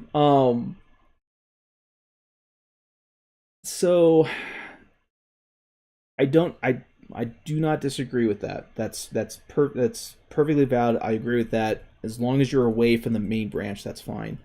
Um, the concern though is different branching strategies cause depending on the branching strategy you use, those broken commits can still end up like if it's a straight up merge where everything is just kind of put into a single commit, then it's fine because that commit should work.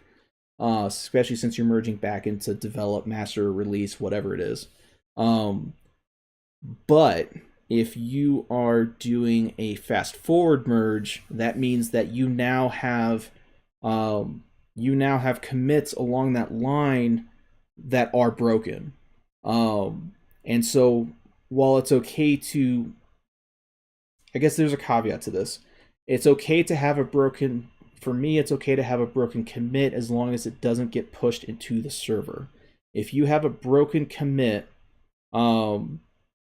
that's fine, but either amend it so it works or, you know, branching strategy. I guess the main reason, I mean, it's not the main goal, but you can utilize this to help yourself and document your progress. True. But to an extent, that would also, the whole point is you want small, quick, uh, iterable changes, ideally, that work. My only concern, because I've seen this a couple times, is someone has a broken commit, or you know they knew it was broken, they committed it to save it, and then that worked its way. They didn't catch it, and then that works its way into the main branch, and now you have a point in time, especially in a fast forward merge strategy, you have a point in time where your you now have a broken commit. So if I need to go back and rebuild something, and I choose the wrong commit, I'm going to have a broken build. Now, ideally, you should have tags, so you know you have a known point. But mistakes happen. I get it, but I tried to limit those mistakes by not introducing them in the first place.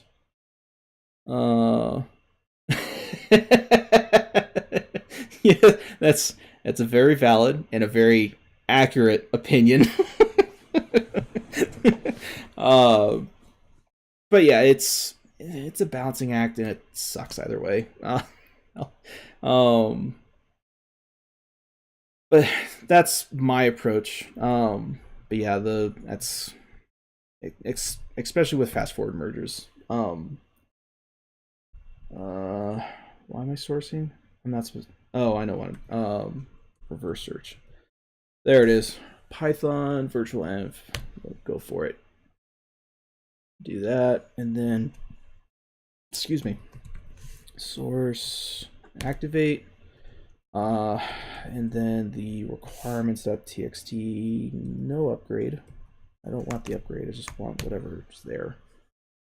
There we go.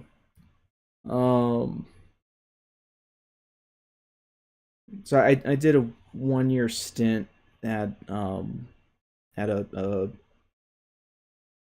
system on a chip manufacturer, and we were doing firmware, and it was a regular thing where we kept accidentally. It was fast forward merges, and that's kind of, so we had broken commits and we choose the wrong commit and it would just break. It was frustrating to say the least. All right, virtual environment. We did that. Okay, so now molecules installed in this virtual environment. So molecule converge. And that should work. Let me pull this to the side so we can follow along. Almost like a sing-along song. All right. So ideally, it should go, well, once it's created. Do I have KVM open? Here it is. There you are. Default Octavia. All right. Ah! Ansible OS family is undefined. What? What? That's a first. Oh. Oh. That's no bueno.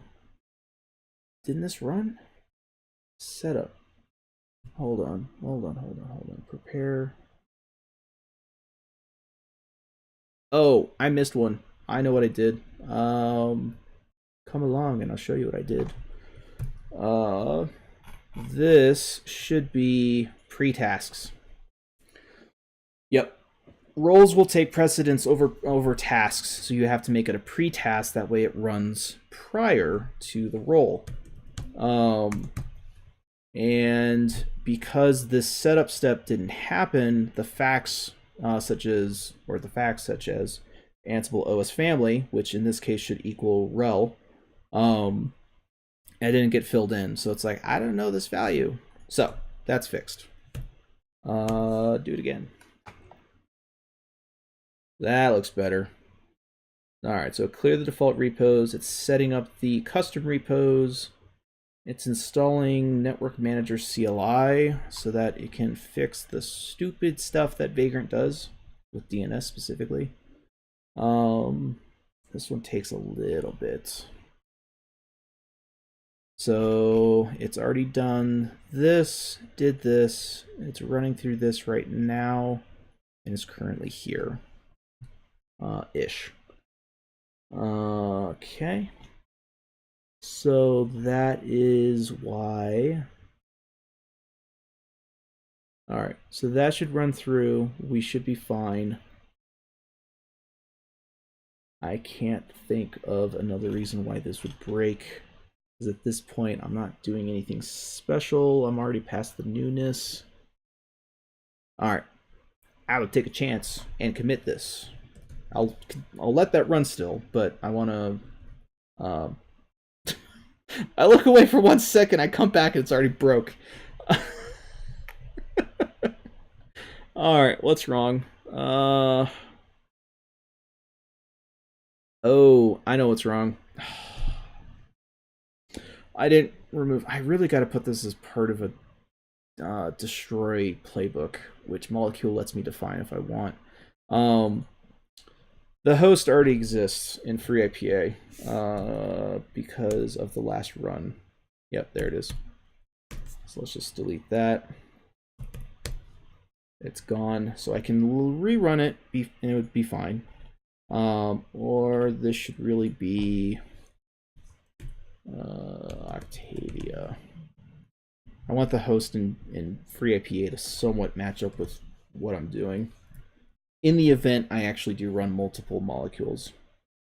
Do it again. All right. I turned around just for a brief moment to actually try and commit this thing, and then I turn around and it turned back around and it's broke. Is that karma on my end? I'm not sure what that is. Luck? I don't know. Let me just. This should be fine. There's nothing. These are fairly generic. I do actually want to try one thing, which is that. Don't know if they'll catch it, but we'll see. Worst comes to worst, I do have them item. I do have these things item potents. I shouldn't say that.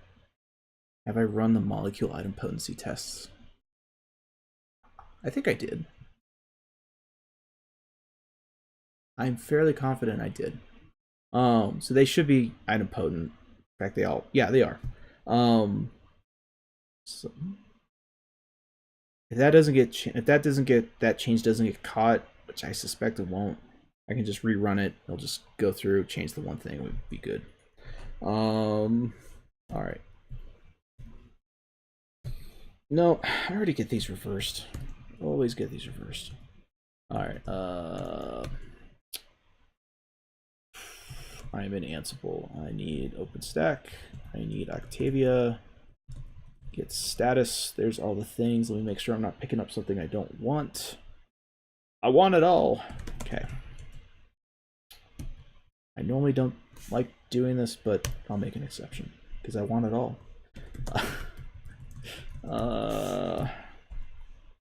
Commit dash m. Initial commit. Actually, let's do this. Not the dash m. I want a title and I want a message. Initial commit.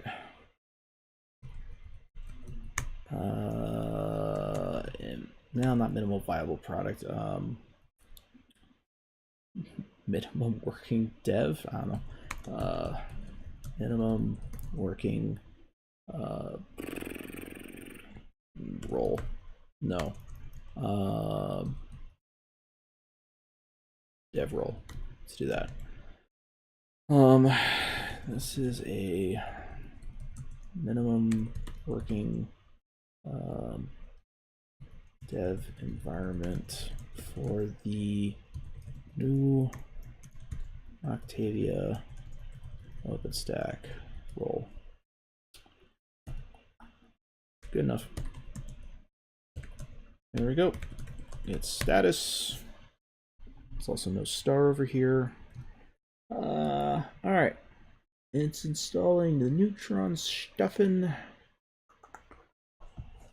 All right. What is? Let's do Neutron. Where's that? That is down here. Man, this thing works fast. So once it's done doing Neutron, it'll do the Nova controller, and then we can start development on Octavia. There is a caveat I just remembered. Well, it'll still be towards Octavia, but I do need to edit one other role. I was about to say cookbook. At work I use Chef, here I use Ansible, and I keep crossing the streams. Think. I believe it is the OpenStack database. Actually, it might be both database and Keystone.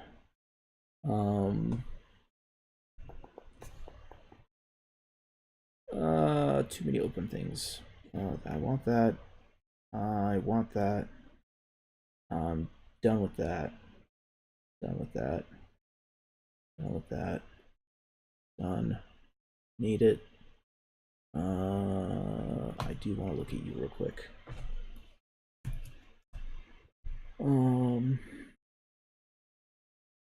Relate Nova DB. Okay. Pair, Keystone, tasks. What did I just do? No, don't move templates. Leave it alone.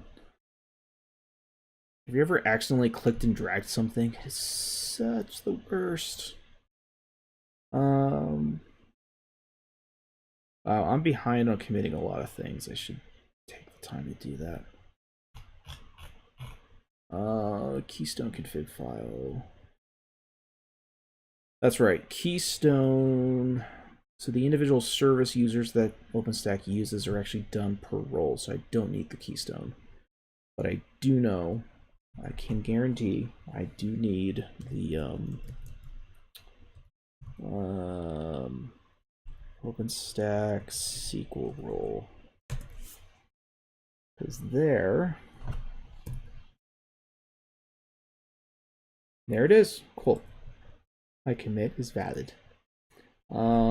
Just in case, we run it again because I want to make sure that value change gets pulled through. I That's right. I was creating. There it is. I was creating a value for every component.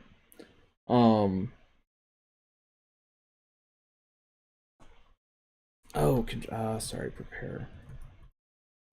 Molecule prepare force.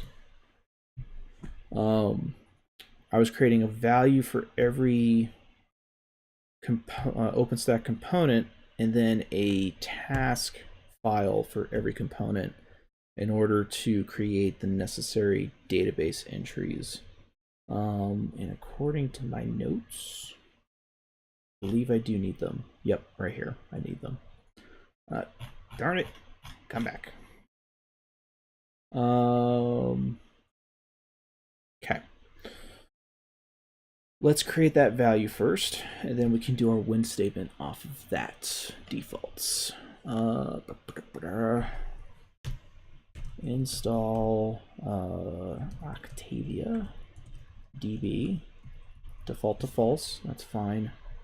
And then we also want the Octavia DB password, just default to password, because we expect you to actually feed proper things when you go production. Okay, that's enough there. And now we need to include tasks, configure octavia.yaml when install Octavia DB is true. Now we need to create the task file. Just realized what got changed here. Oh, I just changed names. Okay, that's fine. Main. New file. Yep. Configure Octavia.yaml.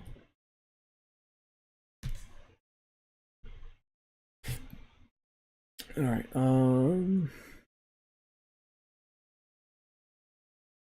Let me make this actually.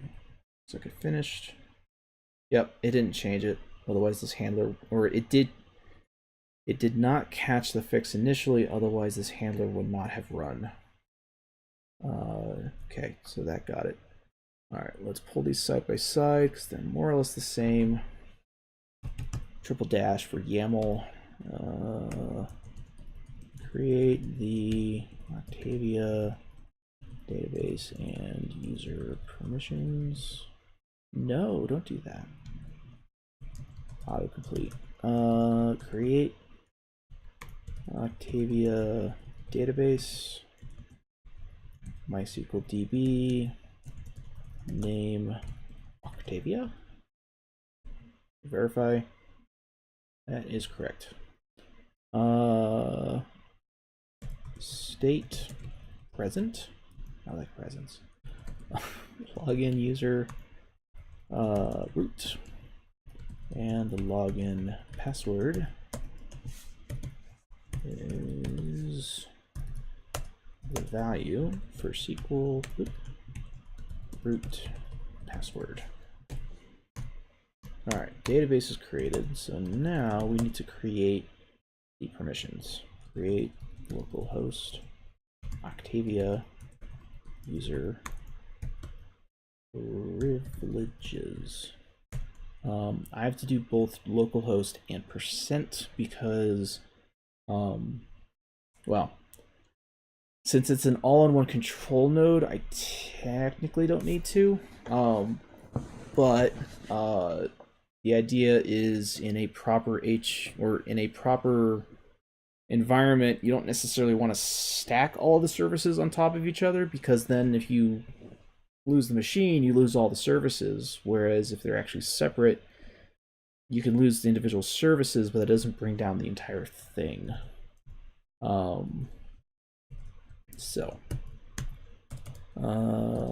Name Octavia. Let's do this. Actually, This is always the same. Just replace, yeah. Let's just do this. Replace Cinder with Octavia as needed, because it's always the same. All the privileges are always the same. To their respective tables, of course, or database, I mean. Octavia, Deathstar, all grant, localhost, present, login user, root, SQL root, password, and again here.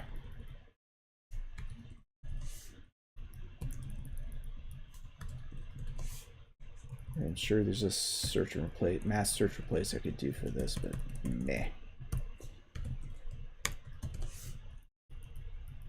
And finally, boom. Okay. All right. That is there.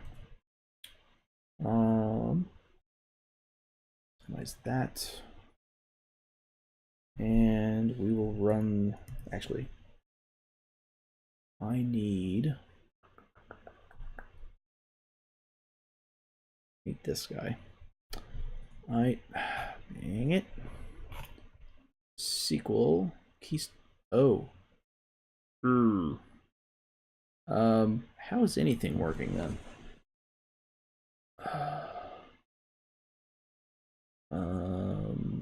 Where's my defaults? Here. Okay, everything defaults to true except for Cinder and Octavia. Alright, that's why that works. I need this value.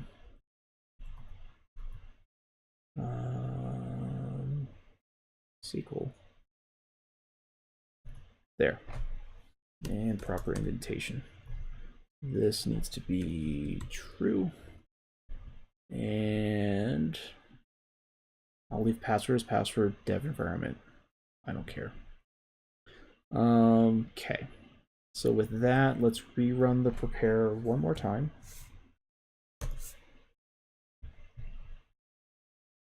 And that should, at that point, SQL for Octavia should be good. So it looks like I have about 17 minutes left. All right, there goes Octavia. And we'll know if that properly works or not when I actually get far enough in the Octavia Ansible. So I have about 12 minutes left.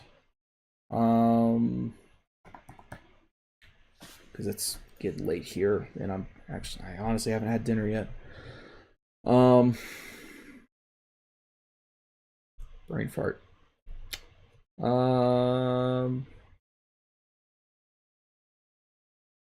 Was there something else I needed to pull? There is. The roles. This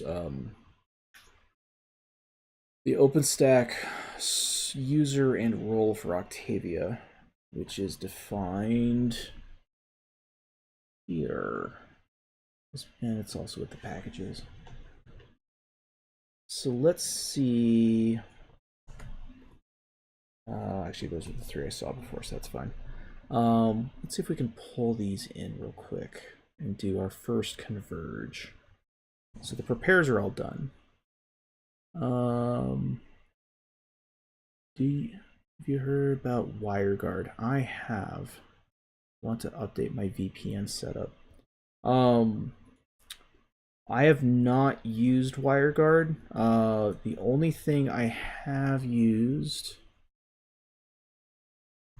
I'm curious if that is a nice stable solution already for non-professional use cases.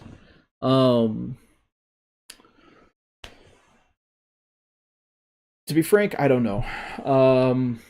I've heard of WireGuard. I haven't used it. What I do plan on using, because I do plan on getting VPN in my setup, and I've done it a couple times before, is I'm going to be using OpenVPN. It's free. Now, will it encrypt my stuff as it leaves my house? No, it won't, but it lets me in, which is the only thing I'm looking for.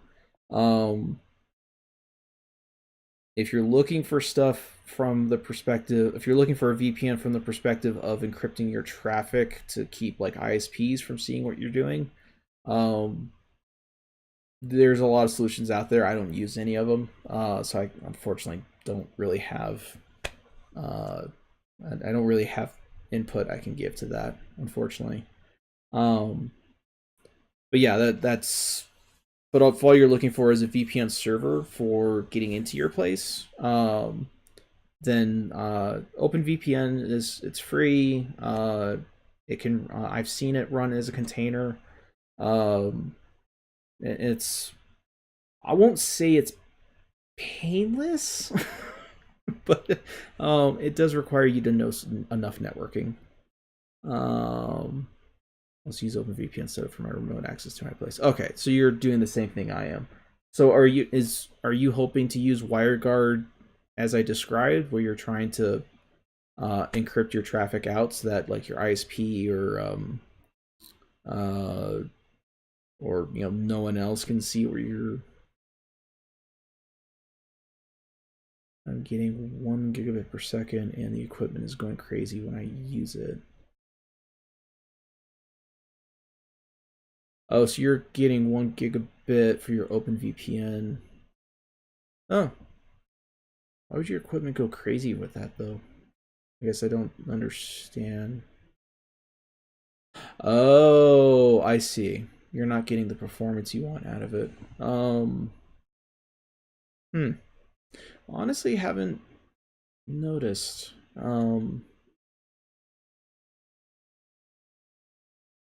I honestly don't know.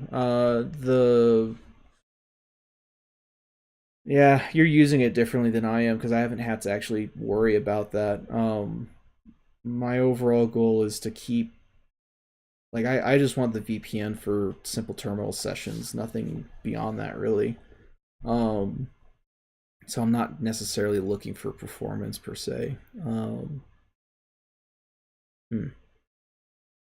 So is why? Let me take a quick look at WireGuard. Come on.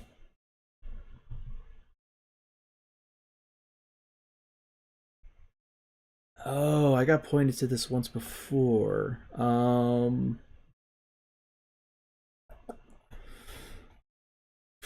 I'm trying to remember what was the reason.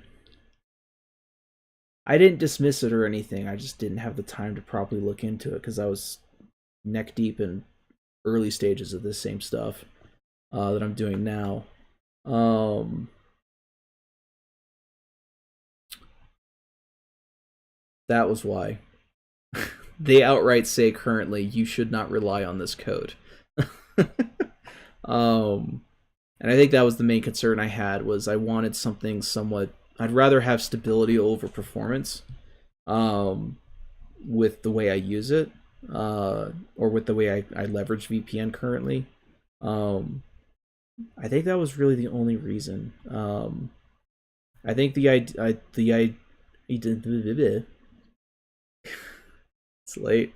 Um, the reason this was on my to-do list for checking back later if they got far enough along.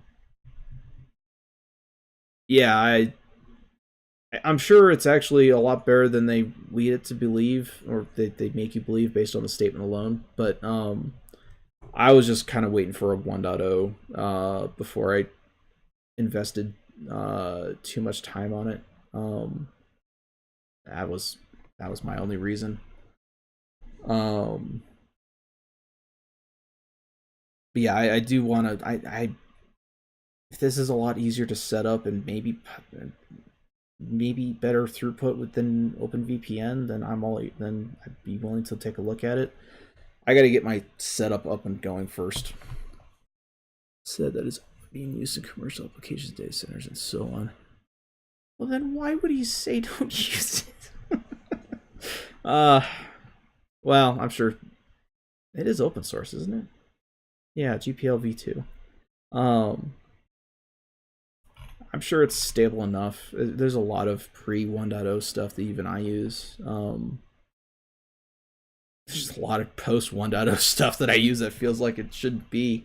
Should still be pre 1.0.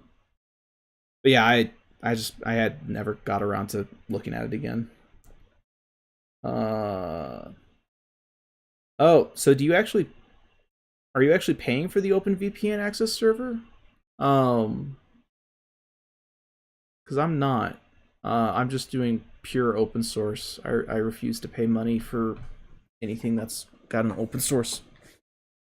If I can help it. So I guess let me explain that a little bit. So part of the challenge of why I'm also doing part of this, in addition to learning, is actually to prove that you can have enterprise for free. Effectively, you only have to pay for hardware. So that's why I actually have I'm using FreeIPA for DNS authentication, etc. So that was the other intent, was like how much of a enterprise type setup can I make on $0, excluding hardware. So that's why I never looked at Access VPN. So do you have the Access? Is Access server free? I thought that was a pay for thing. I was under that impression. I've missed stuff before. That's right. I was gonna try.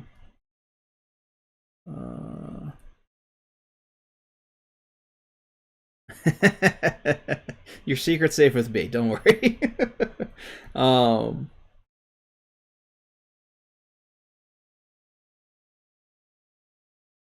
I would say you have, yeah. Yeah, I just hmm. Yeah, having the UI is nice. Don't get me wrong. But I personally try not to have that be a factor. Just otherwise, I'd never get anything done.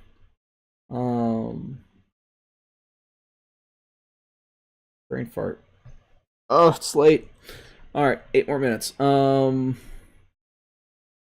want a sandwich. I want this could be closed for now. I want to open up another roll so I can copy. No sense reinventing the wheel. You can use the OpenVPN unmodified. You get 2 user sessions for free. Okay. Makes sense. Oh, that's right. I do remember that. Yeah, I'm not a, it's really just me and my landlord. We're the only users of the VPN, so it would only ever be one. So that would make sense. Nova compute, that's what I want. No, that's not what I want. Controller.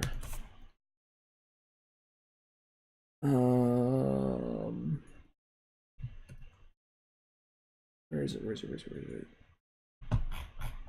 Here it is. All right, so let's see if we can squeeze in one last set of tasks. All right, first task for Octavia. By default, install the shade. Install shade so Ansible can talk to OpenStack directly. Excuse me. We want these packages. I don't want that, actually. That is bad info. The reason being is Neutron load balancer as a service is not used, or it's becoming deprecated in favor of Octavia. That is why. So that's why I don't want to install it. If it turns out I need it, I'll put it back, but I don't think I need it. Admin role. Oh wait, no. Here's my packages. All right, so everything starts with OpenStack dash Octavia dash. Just copy Try that a few times because all of them start this way. Disk image create dash UI dash common dash health dash manager dash housekeeping API worker and Amphora agent. And one more. The Python 2 Octavia client. Oop. IENT. Okay. All right, so that's our list of packages. Just minimize that real quick. Oop. Nope. Want that with items.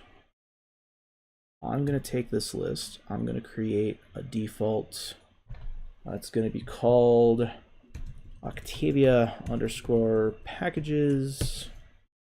How did I format that here?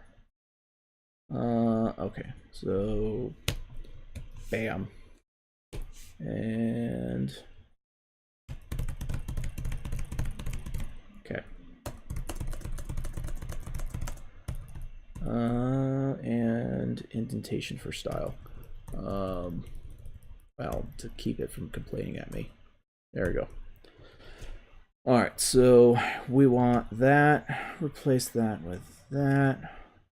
So now we have the packages. We also want the OpenStack user what? Oh, those are the notifies. Okay. Change when false. Oh, this was the block. OpenStack role service user. I want my notes. Why are my notes at the very end? So I need the user, I need the role, and I need the service, and then finally the endpoints. But let's just get to the service. 2 minutes. How quick can I be? Minimize, go away. Minimize, go away. I'll just kind of put you off to the side here. I need you later. All right, how much copy pasta can I do?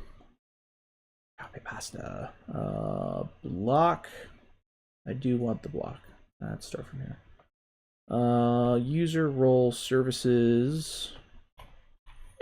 It's pulling the endpoints just because I'm gonna need them anyway. Bam. All right. Now we have to be careful because copy pasta. Octavia OpenStack user name. Octavia OS. Octavia. Let's just get rid of these notifies for now. Octavia OpenStack role user Octavia service present admin role. Yep. Again, remove the notifies. Octavia service type load balancer OpenStack load balancer service state present, and once more goodbye notifies. All right, that was relatively quick. Do I want to deal with the endpoints now? Let's just get rid of these notifies. Notify. Endpoint. Let's do it. Okay. 9876. So this needs to be 876. Just do a quick dirty edit and then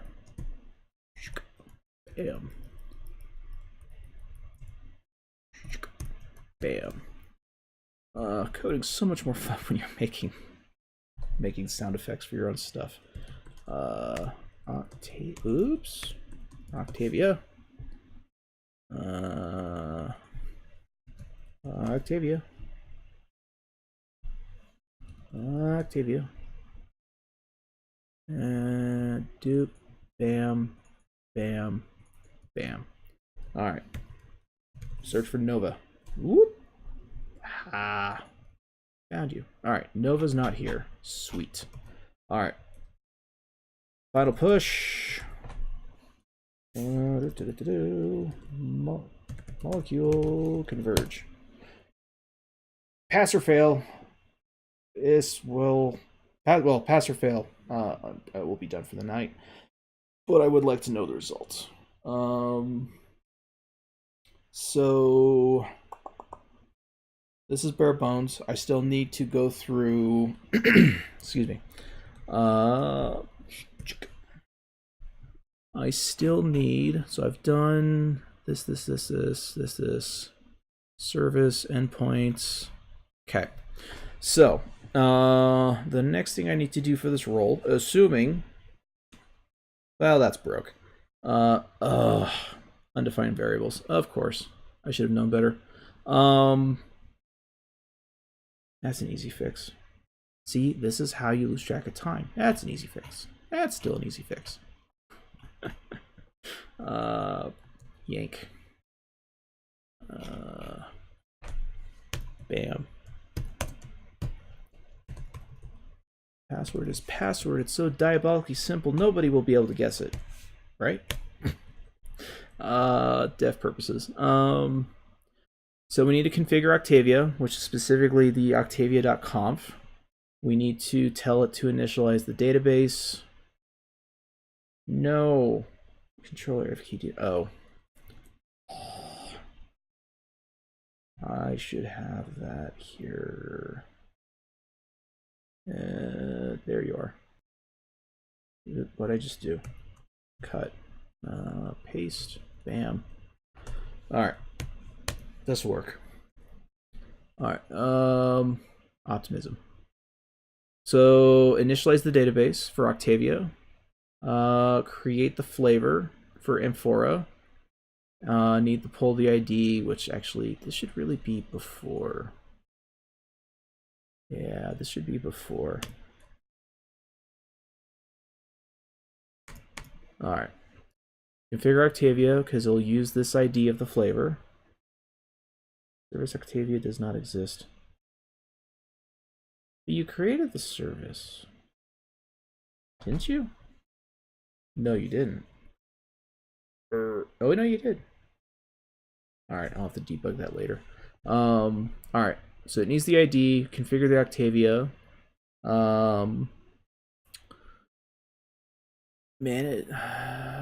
Yep, create the Amphora image, which should happen actually before as well, because it needs to know the name, though it could be tagged.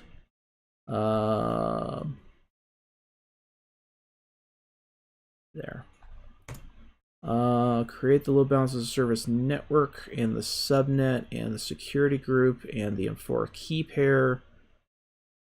That's not, that doesn't need to happen. So actually these, yet again, should be here. Okay. Neutron database sync, that doesn't need to happen. Well, no, that doesn't need to happen. And then we start the services. And then that's it. So looks like a lot, but thankfully I already have most of that put together because of the stuff I did by hand downstairs. So I will try to get this up and working tomorrow off camera. And we will, I'll be back Thursday, and hopefully, fingers crossed, we'll have, if all goes well tomorrow, I'll have Octavia Ansiblized, I'll have OpenStack redeployed down in the basement, and I'll be able, tomorrow, I'll be able to deploy OpenShift, and if OpenShift goes well, we'll also deploy Plex. And that should be all good. So right now we have done, no, I meant to Oh, wait, no. So we did this. Let's take that off the list. Validate other hosts can contact Pulp. That was done. Configure, figure out how to enable. That is done.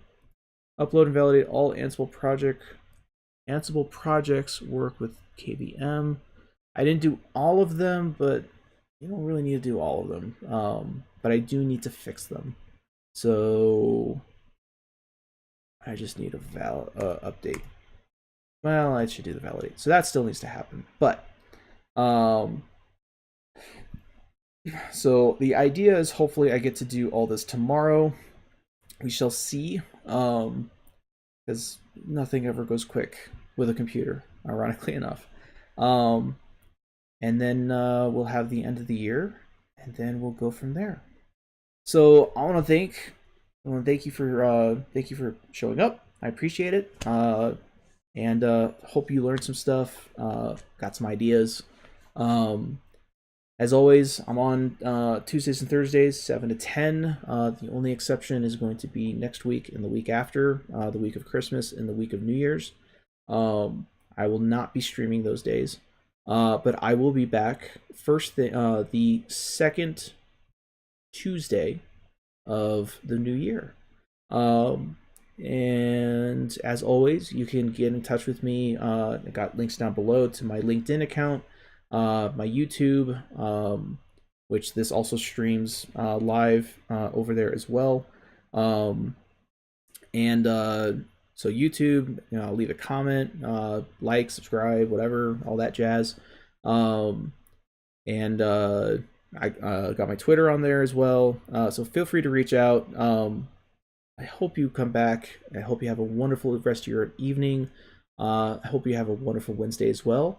And I will see you on Thursday. Until then, happy coding.